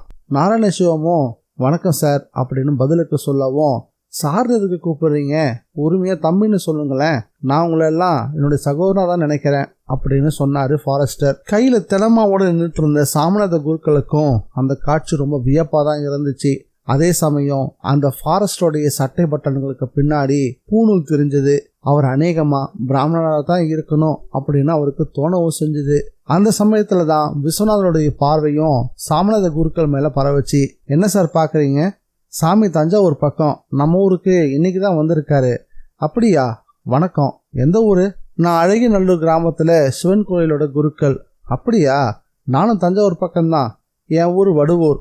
ஓ, வடுவூரா? ரொம்ப சந்தோஷம். வடுவூர் ராமர் ரொம்ப பிரசித்தியமாச்சே. உண்மைதான். உங்களுக்கு இந்த ஊர்ல யாராவது உறவுக்காக இருக்காங்களா என்ன? இல்ல, நான் வேற ஒரு விஷயமா வந்திருக்கேன். குருக்கள் கொஞ்சம் நெளிஞ்சாரு. சார் எதுக்கு வந்திருக்கீங்கன்னு தெரிஞ்சுக்கலாமா? நாட்டாம தான் பக்கம் அவருடைய கவனத்தை இழுத்தாரு. ஒண்ணுமில்ல நாட்டாம, இந்த மலைப்பகுதியில கற்பஜோதி மரம்னு 7 மரங்கள் இருக்குது இல்ல? ஆமா, அதுங்களுக்கு என்ன? இல்ல, அந்த மரங்களை பத்தி சார்கிட்ட சொன்னேன், அதான் பார்க்க வந்திருக்காரு. ஐயா, அதை வெட்டிக்கிட்டு ஏதாவது பண்ணிடாதீங்க. நாராயணசிவம் உடனே பதற ஆரம்பிச்சிட்டாரு. சேச்சே, அதை பாதுகாக்கணும். அதுல இருந்து விதை கிடைச்சா இன்னும் பல இடங்கள்ல அதை வளர்க்கலாம். அதுதான் என்னுடைய நோக்கம். விஸ்வநாதன் வேகமா பதில் கொடுத்தாரு. என் வரையில நான் 4-5 மலைக்காட்டுல சர்வீஸ் பண்ணிருக்கேன். வால்பாறை பக்கம் கருப்பு புலியை பார்த்திருக்கேன். பொதுகை மலை பக்கம் ரெட்டத்தலை நாகம் பார்த்திருக்கேன். அகத்திரி அருவிக்கிட்ட அன்னம் பறவைகளை பார்த்திருக்கேன். ஆனா கற்பஜோதி மரத்தை நான் எங்கேயுமே பார்த்தது கிடையாது. அது ரொம்பவும் அபூர்வமான மரம்னு கேள்விப்பட்டிருக்கேன். அபூர்வமான விஷயத்த நிச்சயம் நம்ம பாதுகாக்கணும். அது நம்ம எல்லாரோட கடமையும் கூட.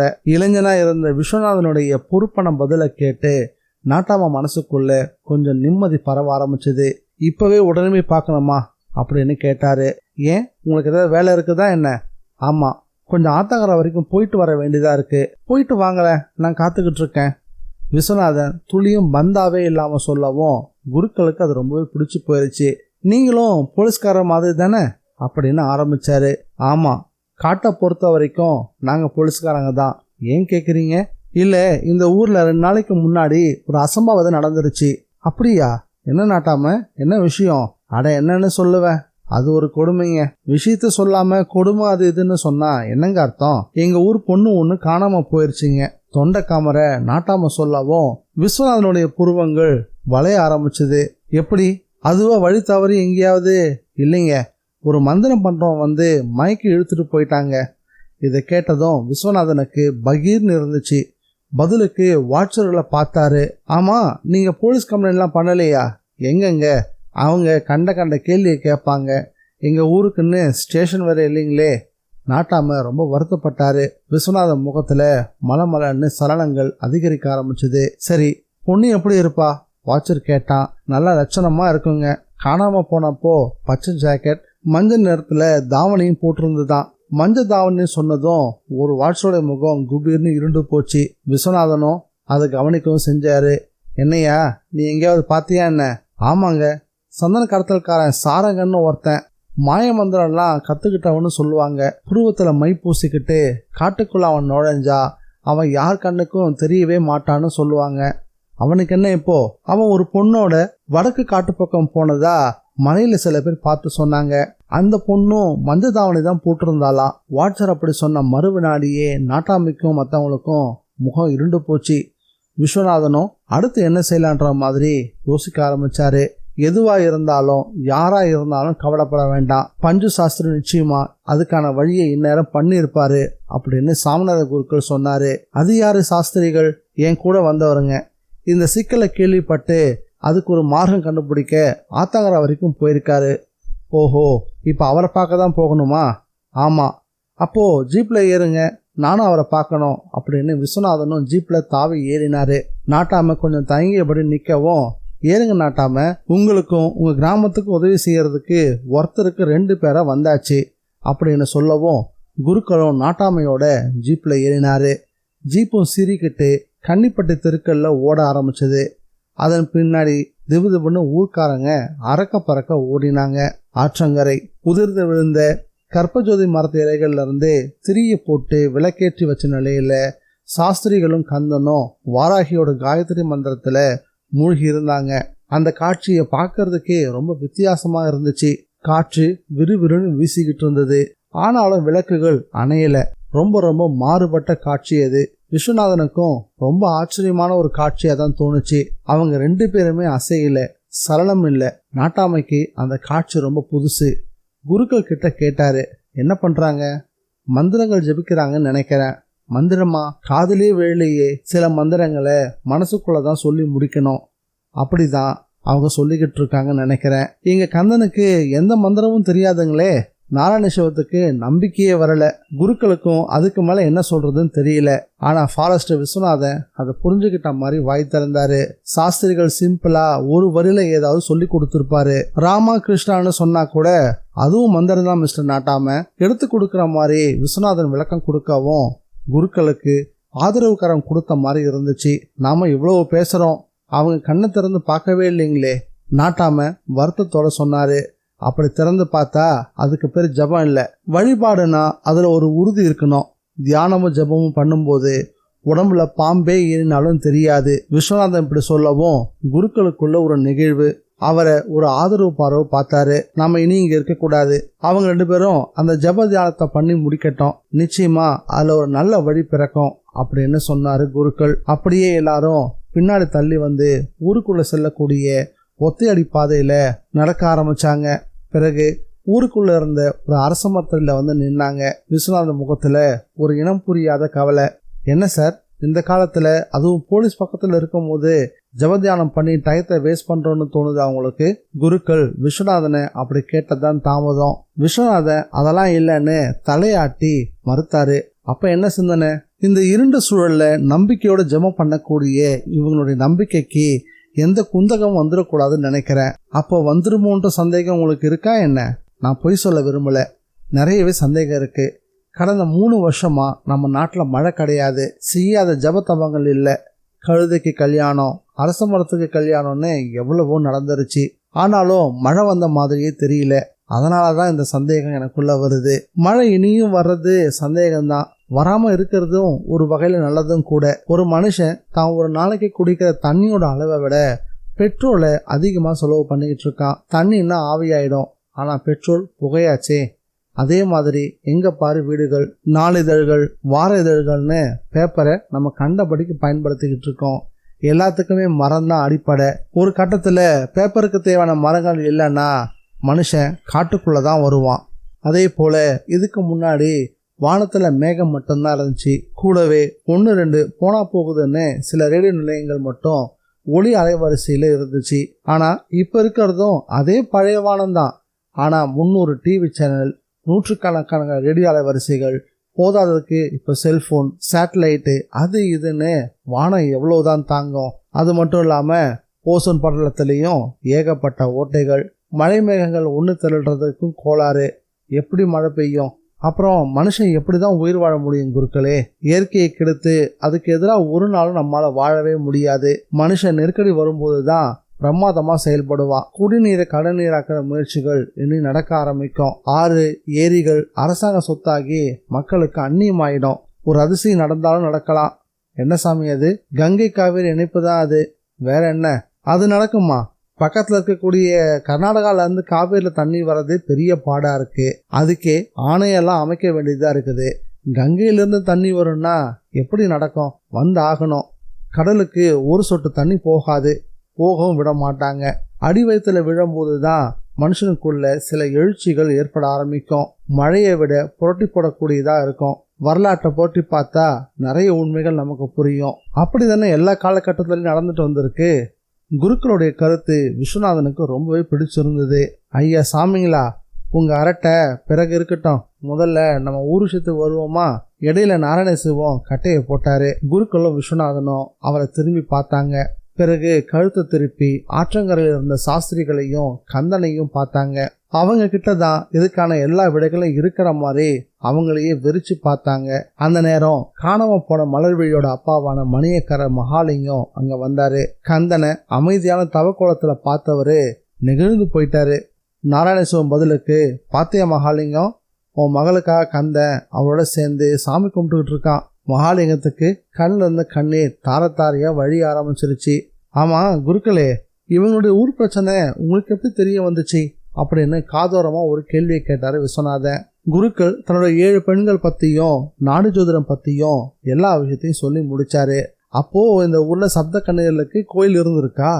விஸ்வநாதன் கேட்ட வேகத்தை பார்த்தா அவரு அதுக்காகவே காத்துட்டு இருந்த ஒரு மாதிரி தெரிஞ்சது. இருந்துச்சாவா? அது இந்த ஊர்ல இருந்த வரைக்கும் இந்த ஊர் இருந்த விதமே வேற தம்பி. எப்ப அந்த கோயில் மண்ணோட மண்ணாச்சோ அப்பத்துல இருந்தே இந்த ஊரும் பேரும் மாறி போச்சு. ரொம்ப வருத்தப்பட்டு இடைமறிச்சு பேசினாரு நாராயணசிவம். ஆற்றங்கரையோரமா எரிஞ்சபடி இருந்த கற்பஜோதி மரத்து விளக்குகள் அணையும் போலாகவும் இருள் அங்க சூழும்படியாக ஆரம்பிச்சது. அதை கவனிச்சவங்க மறுபடியும் விளக்கேற்றலாம் அப்படின்னு யோசிச்சபடி அதுக்காக இலைகள் எடுக்க அந்த கற்பஜோதி மரம் இருந்த இடத்த நோக்கி போக ஆரம்பிச்சாங்க.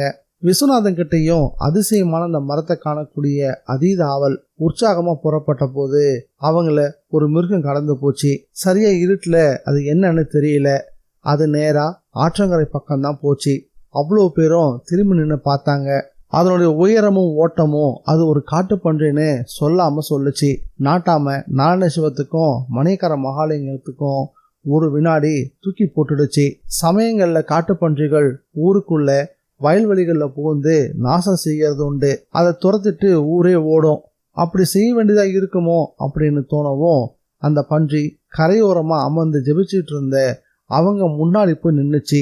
அது நின்று அவங்கள பார்க்கறது ஒரு கரும் பிம்பமா எல்லாருக்கும் தெரிய ஆரம்பிச்சது.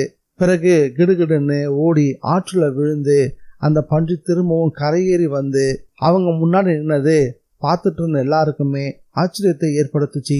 கரையேறிய அந்த பன்றி அந்த 2 பேரையும் வலம் வர மாதிரி வந்து கந்த மேல உரசிச்சு. அடுத்த நொடி கந்தனுடைய ஜப தியானம் கலைஞ்சது. திடுக்கிட்டு போனான் கந்தன். அந்த பன்றியை துரத்துறதுக்காக கோபத்தோடு எழுந்திருச்சான். அதுவும் ஆற்றங்கரை ஓரமா ஓட தொடங்குச்சு. கந்தனும் விடுறதா இல்லை. நாராயணசிவமும் மகாலிங்கமும் கூட கந்தன் ஓடுறத பார்த்தாங்க.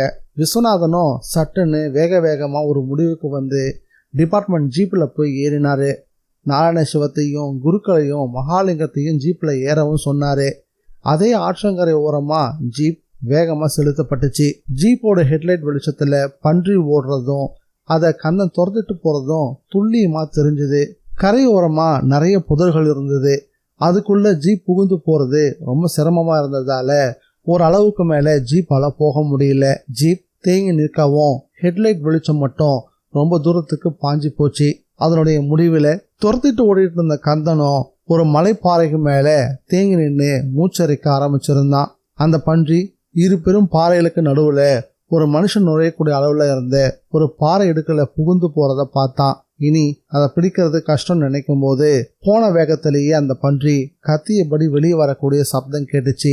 அந்த நொடி திரும்பி பார்த்தவன் கண்கள்ல அந்த பாறை இடுக்கல ஒரு வெளிச்சம் தோன்றி மறைஞ்சது போலவும் இருந்துச்சு. தான் பார்த்தது உண்மையா இல்ல பிரம்மையான்னு அவனே ஒரு வினாடி தடுமாறிதான் போனான். கந்தனை நோக்கி விஸ்வநாதன் போனாரு. இருட்டுல அவனுக்கு அடையாளம் தெரியல. மிஸ்டர் கந்தன், உங்களை பத்தி இப்பதான் கேள்விப்பட்டேன். நாட்டாம சொன்னாரு, நான் இந்த மலைக்காட்டோடைய புது ஃபாரஸ்டர். ஆமா, எதுக்காக அந்த பண்ணியை துரத்துக்கிட்டு இவ்வளவு தூரம் வந்தீங்க? அவரு கேட்க அவன் அடுத்த வினாடியே அந்த பாறை இடுக்கல திரும்பவும் வெளிச்சம் தெரிஞ்சு அடங்குச்சு. நான் எங்க துரத்தினேன், ஒரு சக்தி என்னை இழுத்துட்டு ஓடிச்சுன்னு தான் சொல்லணும் அப்படின்ற மாதிரி அந்த பாறை இடுக்கையே மறுபடியும் பார்த்தான். ஆமா, அங்க என்ன இருக்குன்னு மறுபடியும் அங்க பாக்குறீங்க? இந்த கேள்வி கேட்டபடி விஸ்வநாதனும் அந்த பாறை இடுக்க பார்த்தாரு. அங்க ஒரு மனுஷன் எட்டி பார்க்கறது போல தோணுச்சு. விஸ்வநாதனுக்கு சுரீர்னு ஆயிருச்சு. உடனே பேண்ட் பாக்கெட்டை தொட்டு பார்த்தாரு. துப்பாக்கி தயாரா இருந்துச்சு. அதை கையில் எடுக்கக்கூடிய சமயம் அங்க நாராயணசிவமும் மகாலிங்கமும் குருக்களும் கூட வந்து சேர்ந்துட்டாங்க. ஹெட்லைட் வெளிச்சம் அவங்களுக்கு கொஞ்சம் தள்ளி ஒரு வெளிச்ச வீதி போல நீண்டு போய்கிட்டு இருந்தது. எல்லாரும் வந்துட்டீங்களா? நல்லது. சத்தம் போடாம அப்படியே பின்னாடி வாங்க.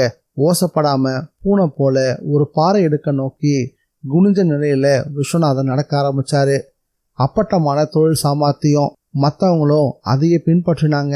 கந்தன் மட்டும் கொஞ்சம் மூட்டத்தனத்தோட வேகமா போய் அந்த பாறையோடைய சமீபத்து இடுக்கு வழியா பார்த்தான். அடுத்த நொடியே அவன் கண்கள்ல ஒரு விதமான தீஜ்வாலை பகீர்ன்ற உணர்வோட திரும்பினான். கந்த மிரண்டு போய் திரும்பி பார்க்கறத விஸ்வநாதனும் கவனிச்சிட்டாரு. அவரும் அந்த பகுதியில கூர்ந்து பார்க்கவும் விஸ்வநாதனும் விக்கிச்சு போனாரு. உள்ள மலர்விழியோட சேர்ந்து கன்னிப்பட்டிக்கு வந்த அந்த மாயக்காரன் வாட்சர்களால சந்தன கட்டை கடத்தக்கூடிய சாரங்கன்னு வர்ணிக்கப்பட்டவன்.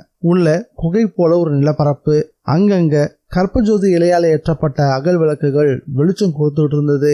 நடுநயமா இல்லாத ஒரு பாறைக்கு மேல உடம்புல ஒட்டு துணி கூட இல்லாம மலர்விழி தன்னிலே மறந்து ஒரு சிலை போல உட்கார்ந்துட்டு இருந்தா. அவளுக்கு முன்னாடி ஒரு காட்டெருமை வெட்டி பலி போடப்பட்டிருந்தது. அந்த சாரங்க அவன் மேல குங்குமத்தை தூவி பூஜை பண்ணிக்கிட்டு இருந்தான். கந்தனுக்கு நரம்பெல்லாம் முறுக்கேற ஆரம்பிச்சுது. உள்ள புகுந்து அவனை ஒரே வெட்டணும் போல ஒரு கொந்தளிப்பு ஏற்பட்டுச்சு. அதுக்காக ஆறு அலறலோட பாய பார்த்தவனை விஸ்வநாதன் தடுத்து பிடிச்சாரு. கந்தன் எழுப்பின சப்தம் உள்ளிருந்த அவனையும் கலைச்சி திரும்பி பார்க்க வச்சுது. அப்படி பார்த்தவன் எதிரில் தான் துப்பாக்கியை நீட்டிட்டு நின்னாரு விஸ்வநாதன். அவனுக்கு கொஞ்சம் பெரிய விழிகள். அதை கொண்டு ஒரு உருட்டல் பார்வை பார்த்தான். அந்த இடத்த கண்டுபிடிச்சி எப்படி வர முடிஞ்சதுன்ற அதிர்ச்சி அப்பட்டமா அவன் கண்களில் தெரிஞ்சது. கொஞ்சம் தள்ளி அவன் எருமையை போட்டு தள்ளி இருந்த அரிவாள் ஒன்றும் கிடந்துச்சு. அதை பார்க்கும் போதே விஸ்வநாதனுக்கு புரிஞ்சு போச்சு. இங்க பாரு, அரிவாள் எடுத்து பூச்சி காட்டுற வேலையெல்லாம் வேணாம், இது ஒன்றும் பொம்மை துப்பாக்கி இல்லை அப்படின்னு அரிவாளை பார்த்து சுட்டாரு. அது ஒரு எகிரிச்சு. சப்தம் உள்ளுக்குள்ள மோதி எதிரொலிக்கவும் செஞ்சது. அதனோட எதிரொலியோ என்னவோ மலர்விழி சுய நினைவுக்கு திரும்பி வந்தா. விஸ்வநாதனை பார்த்தா. கந்தன் தான் வேட்டி அவிழ்த்து அவன் மேல வீசி எறிஞ்சான். அது அவ உடம்ப மூடி வழி விழுந்துச்சு. சாரங்கன் கிட்ட எந்த எதிர்ப்பும் இல்லை. நல்ல பகல் பொழுது. வெக்கத்துல சிவந்த முகத்தோட கண்ணை கசகிட்டு இருந்தான் மலர்விழி. மகாலிங்கம் சமாதானம் சொல்லி பார்த்து அழுத்து போய் வெளியே வந்தாரு. சாஸ்திரியும் குருக்களும் நாராயணசிவத்தோட வந்தபடியே இருந்தாங்க. என்னவே மலர் என்ன சொல்லுது? நாராயணசிவம் நலம் விசாரிச்சாரு. என்னத்து சொல்லுவேனாட்டாம, ஒருத்தன் தன்னை அம்மனமாக்கி பூஜையெல்லாம் பண்ணிருக்கிறத அவளால் ஜீரணிக்கவே முடியல. குமரி அழுதுகிட்டு இருக்கா. அவளுக்கு மேலே என் சம்சாரம், இனி இவளை யார் கட்டிக்குவான்னு ஒரேடே ஒப்பாரி வச்சுக்கிட்டு இருக்கா. அப்போ கச்சிதமா கந்தனும் வந்து நின்னான். உடனே நாராயணசிவம், இலை கந்தன் இருக்கும் போது என்னவே உனக்கு கவலை அப்படின்னு வக்காலத்து வாங்கினாரு. ஆமாப்பா, இப்படியெல்லாம் நடக்கணுன்றது விதி. எது எப்படி இருந்தா என்ன, நாங்க தியானம் பண்ணி வாராகியை கும்பிட்டது வீண் போகவே இல்லை. அவ தான் காற்று பன்றியா வந்து அந்த சண்டால அடைஞ்சு கிடந்த குகையை காட்டி கொடுத்து தன்னை நம்பினவாளை அவ கைவிட மாட்டேன்றத நிரூபணமும் பண்ணிட்டா அப்படின்னு சொன்னாரு சாஸ்திரிகள். ஆமா சுவாமி, சமயம் பார்த்து ஃபாரஸ்டர் வந்து அவர் பங்குக்கு உதவி செய்யாட்டி இந்த சண்டால அவனுடைய வித்தைய நம்மகிட்டயே காட்டியிருப்பான். மகாலிங்கம் அப்படியே சாஷ்டாங்கம்மா சாஸ்திரிகள் காலையும் விழுந்தாரு. எழுந்துரு, இந்த ஊர்ல அந்த சப்த கன்னிகளோட ஆட்சியும் சக்தியும் இன்னும் இருக்கிறதால தான் உன் மக எப்படி போனாலோ அப்படி திரும்பி வந்திருக்கா. இனி உங்களுக்கு சப்த கன்னிகளோட சக்தி பத்தி எந்த சந்தேகமும் இருக்காதுன்னு நினைக்கிறேன். இல்ல சுவாமி, உங்களை நாங்க பரிபூர்ணமா நம்புறோம். நீங்க சொன்ன மாதிரியே கோயிலை தாராளமா கட்டலாம். ஆனா அந்த சாமிங்க எங்க இருக்குதுன்னு தெரியாத நிலையில எப்படி சாமி கோயில் கட்டுவீங்க? மகாலிங்கம் கேட்ட கேள்வியிலையும் நியாயம் இருக்கதான் செஞ்சது. பொருத்தமா அந்த சமயத்துல விஸ்வநாதனும் ஜீப்ல வந்து இறங்கினாரு. கையில சாரங்க கிட்ட இருந்து கைப்பற்றின அந்த ஏட்டுக்கட்டு. அவரை பார்த்ததும், வாங்க சார், வந்துகிட்டு தானே இருக்கோம், நல்ல வேலையா எல்லாரும் ஒன்னா ஒரே இடத்துல இருக்கீங்க. ஏன் சார், ஏதாவது முக்கியமான விஷயமா? ஆமா, அந்த சாரங்கனை நான் கைது பண்ணிட்டேன்ற விஷயத்த என் டிபார்ட்மெண்ட்டாலே நம்ப முடியல. அதுலயும் நான் டியூட்டில ஜாயின் பண்ண முதல் நாளே அதை சொல்லிட்டு போக தான் வந்தேன். அடுத்தது அவங்ககிட்ட இந்த ஏடு இருந்துச்சு. இதுல இந்த ஊர்ல சப்த கன்னியருக்கான கோயில் எங்க இருந்தது அப்படின்ற குறிப்புகள் இருக்கு. அந்த சாரங்கனுக்கு இந்த ஏடு இந்த மலையில தான் கிடைச்சிருக்கு. மரத்தை வெட்டி கடத்த வந்த ஒரு ராத்திரியில ஒரு குகையில தங்கி இருந்திருக்கான். அங்க ஒரு சாமியார் இருந்திருக்காரு. அவர்கிட்ட தான் இது இருந்துச்சான். அவர் தான் அவனுக்கு மாய மந்திரம்லாம் சொல்லி கொடுத்தாராம். அவரு கன்னிப்பட்டியில சப்த கண்ணீர் இருக்காங்க, அவங்கள தேடி கண்டுபிடிச்சி வழிபட்டா எல்லா விதமான வரமும் சித்திக்கும் அப்படின்னு சொல்லியிருக்காரு. அதுக்காக ஒரு கன்னிப்பெண்ணை அந்த அம்பால நினைச்சு துளியும் காம உணர்ச்சியும் இல்லாம வழிபடணும் அப்படின்னு தனக்கு தெரிஞ்ச எல்லாத்தையும் அவங்க கிட்ட சொல்லி கொடுத்துருக்காரு. அதான் சங்கரன் மலர்வழியை கடத்திக்கிட்டு போயிருக்கான். இப்போ எல்லாத்தையும் ஒத்துக்கிட்டான். இது அந்த சாமியை எழுதி வச்சிருந்த ஏடு. இது உங்களுக்கு பயன்படுமா பாருங்க அப்படின்னு நீட்டினாரு. சாஸ்திரிகள் அதை வாங்கிக்கிட்ட வேகத்துல கண்ணுல ஒத்திக்கவும் செஞ்சாரு. உடம்பெல்லாம் அவருக்கு சிலிர்த்து போச்சு. அப்படியே பக்கங்களை புரட்டினாரு. கண்கள்ல ஆச்சரியம், ஆனந்த அதிர்வுகள்னு மாறி மாறி தெறிக்க ஆரம்பிச்சுது. என்ன சாமி, இதுல என்னதான் எழுதியிருக்கு? என்னன்னு சொல்லுவேன். அந்த வாராகிக்கு ரொம்பவே கருணை உள்ள மனசு. அதான் தான் இருக்கிற இடத்த இந்த ஏடு மூலயமா நமக்கு காட்டி கொடுத்துட்டா. வடக்குல இருந்து தெற்க போற திசையில பெருசா இருக்கக்கூடிய கேணிக்குள்ளதான் அந்த திருமேனி கிடக்கான். அதை எடுத்து 5ஆவதா இருக்கக்கூடிய கற்பஜோதி மரத்து பக்கத்துல வச்சா போதும். அதுதான் கோயில் இருந்த பழைய இடமா. அநேகமா இந்த ஏட்டை எழுதின சாமியார் தான் வாராகியும் தூக்கி இந்த கிணத்துல போட்டிருக்கணும்னு நான் யூகிக்கிறேன் அப்படின்னு சொன்னாரு. சாஸ்திரிகளே, அப்ப முதல்ல இப்பவே அந்த கிணத்துக்கு போய் பார்ப்போமா? குருக்கள் கிட்ட வேகம் தொற்றிக்க ஆரம்பிச்சது. அந்த சமயம் அப்பா அப்படின்னு ஒரு குரல். திரும்பினாரு. ஊருக்குள்ள மினி பஸ் மூலயமா பல பேர் வந்திருந்தாங்க. அதுல மூத்தவரான ரம்மி அங்க வந்து சேர்ந்திருந்தா. குருக்களுக்கு அவளை பார்த்ததும் தூக்கி வாரி போட்டுடுச்சு. அம்மாடி, நீயா? நீ எங்க இங்க அப்படின்னு பாஞ்சு முன்னாடி வந்தாரு. காரணமா தான்ப்பா வந்தேன். நம்ம இந்திராவுக்கு அம்மை போட்டு உடம்பு ரொம்ப மோசமா இருக்கு. ஆஸ்பத்திரியில காட்டினதுக்கு ஊசி போட்டு வேப்பலை தண்ணி விட சொன்னா. உடம்பு பூரா வாரி கொட்டி இருக்கு. பார்க்கவே பயமா இருக்குப்பா. அதான் உன்னை கூட்டிட்டு போகலான்னு வந்தேன். பகவானே, இது என்ன சோதனை? குருக்களுடைய உடம்பு நடுங்க ஆரம்பிச்சுது. சாமிநாதா, நீ பதட்டப்படாத. காரணமே இல்லாம இங்க காரியங்கள் எதுவும் இல்லை. நீ கிளம்பு, நான் இங்க இருந்து மற்ற காரியங்களை பார்த்துக்கிறேன்னு சாஸ்திரிகள் சொன்னாரு. ஆமாப்பா, உன்னை கூட்டிட்டு போக தான் வந்தேன். இங்க யாருக்காவது ஃபோன் பண்ணி தகவல் தரலான்னு பார்த்தா அதுக்கு வழி இல்லாம தான் நேர்லயே வந்துட்டேன். உடனே கிளம்பலாம்பா. அவளும் துடிச்சா. அது வரைக்கும் பட்டுப்படாம நின்றுட்டு இருந்த விஸ்வநாதன் குருக்களை பார்த்து, சாமி, நீங்க புறப்படுங்கோ. நீங்க திரும்பி வரும்போது வாராகி வெளியே வந்திருப்பா அப்படின்னு சொன்னாரு. இப்ப திரும்பி போக பஸ் இருக்கா? பஸ்ஸா? இப்பயா? வாங்க, என் ஜீப்ல கொண்டு போய் நான் விடுறேன். விஸ்வநாதன் ஜீப்புக்கு தாவினாரு. உங்களுக்கு எதுக்கு சார் வீண் சிரமம்? இதுல சிரமம்லாம் இல்லை, பரஸ்பரம் உபகாரம். வாங்கோ, ஏறுங்கோ. ஜீப்பையும் கிளப்பினாரு. இடையிடையே ரம்யாவையும் ஒரு பார்வை பார்த்தாரு. துருதுருன்னு நீண்ட கூந்தலோட ஒரு தேவதையை பார்க்குற மாதிரி இருந்துச்சு. தயங்கி தயங்கி அவளும் குருக்களும் ஜீப்ல ஏறினாங்க. ஜீப்பும் ஆற்றங்கரை வரைக்கும் வந்து நின்றுச்சு. இப்போ ஆற்றுல தண்ணி குறைஞ்சிருந்தது. கரையில சாஸ்திரிகள் ஏற்கனவே 7 கற்களை அடுக்கி விளக்கு போட்டிருந்தத அவ பார்க்கும்போது அது ஒரு சின்ன கோவில் போல அவ கண்ணில் பட்டுச்சு. உடனே அவ கன்னத்துல போட்டுக்கவும் செஞ்சா. இடையில சட்டுன்னு ஜீப்ல இருந்து இறங்கிய குருக்கள், ஆஃபீஸர் சார், ஒரு நிமிஷம், என் பொடி டப்பாவை மறந்து வந்துட்டேன். சோறு தண்ணி இல்லாமல் கூட இருந்துருவேன், ஆனால் பொடி இல்லாமல் இருக்க மாட்டேன்னு திரும்ப ஓடினாரு. ஜீப்புக்குள்ளே இப்போ ரம்யா மட்டும்தான் இருந்தா. தனியாக உட்காந்துட்டு இருந்தது என்னவோ போல இருந்துச்சு. விஸ்வநாதனுடைய பார்வை வேற அவளை அளந்தபடியே இருந்தது. ரொம்ப கூச்சமாக அவள் உணர ஆரம்பிச்சா. ஜீப்பை விட்டு இறங்கினா. கூடவே விஸ்வநாதனும் இறங்கினாரு. தொண்டையை கணச்சிக்கிட்டு, பிறகு உங்க பேர் என்ன அப்படின்னு ஆரம்பிச்சாரு. ரம்யா. குருக்களோட மூத்த பொண்ணும். ஆமா. என்ன படிச்சிருக்கீங்க? +2. ஏன் டிகிரி படிக்கல? இதுக்கே அப்பாவுக்கு நுர தள்ளிடுச்சு. அவ்வளவு கஷ்டமான ஜீவனமா என்ன? நாங்க 7 பெண்கள். இப்போ உங்களுக்கு புரிஞ்சிருக்குமே. கேள்விப்பட்டேன். ஆமா, உங்களுக்கு கல்யாணம் ஆயிடுச்சா? குறும்போட கேட்ட கேள்விக்கு ஒரு முறைப்பதான் பதிலாக கொடுத்தா. எதுக்கு முறைக்கிறேள்? முறைக்காம கல்யாணம் ஆகியிருந்தா நான் புக்காத்துக்கு போயிருப்பேனே. இங்கே ஏன் இவராண்டா இருக்கேன்? அடுத்தது கழுத்தை பார்த்தா தெரியாதாக்கம். அது எப்படி? இப்பெல்லாம் தாலியை தெரியாதபடிக்கு ப்ளவுஸ்குள்ளே பதிக்க தானே வச்சுருக்காங்க. அதுதானே ஃபேஷன். போரும் நான் ஒன்றும் அப்படிப்பட்டவாலாம் கிடையாது. அதே சமயம் எனக்கு அது அவசியமும் கிடையாது. அவசியமும் கிடையாதா? எதனால்? ஆமாம், அப்பா கோவில் பிராமணர், நாங்களும் 7 பேர். யார் தைரியமாக கல்யாணம் பண்ணிப்பா? அதனால் நாங்கள் 7 பேரும் நித்திய கண்ணியில் இருக்க தீர்மானம் பண்ணிட்டோம். இதை கேட்டதும் விஸ்வநாதன் சிரிச்சிட்டாரு. எங்கள் நிலையை பார்த்தா உங்களுக்கு சிரிப்பாக இருக்குல்ல? அவள் உடனே திருப்பவும் கேட்டா. விஸ்வநாதன் இதை கொஞ்சமும் எதிர்பார்க்கல. சேச்சே, நான் உங்கள் நிலைமை நினைச்சலாம் சிரிக்கல.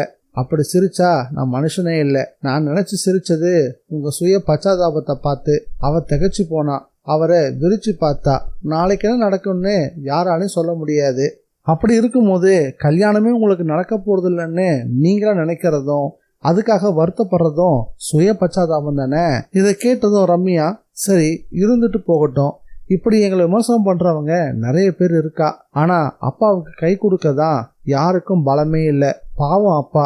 ஜோசியம் ஜாதகம்னு பார்த்துட்டு இப்போ இந்த கன்னிப்பட்டியில் வந்து கோயில் கட்டுறேன், குளம் வெட்டுறேன்னு உட்கார்ந்துட்டு இருக்காரு. அவ்வளோ விரக்தியா வாழ்க்கை மேலே உங்களுக்கு? இது விரக்தி இல்லை, பரிகாரமா. சப்த கன்னி மாதாக்களுக்கு அப்பா கோயில் கட்டணுமா? நாங்கள் ஆளுக்கு ஒரு கன்னி மாதாவை பூஜை செஞ்சு விரதம் இருந்தால் கல்யாணம் நடந்துருமா? நாங்கள் இல்லாத விரதமா, இல்லை அப்பா பண்ணாத பூஜையா? எல்லாமே ஒரே வேடிக்கையாக இருக்கு அப்படின்னு அம்பாரமாக அழுத்துக்கவும் செஞ்சா. இது எல்லாத்தையும் ஊன்றி பார்த்தபடி இருந்தார் விஸ்வநாதன். மறுபடியும் சிரிச்சிட்டாரு. ஏன் மறுபடியும் சிரிக்கிறீங்க? இதில் உங்களுக்கு நம்பிக்கையே இல்லையா அப்படின்னு கேட்டா.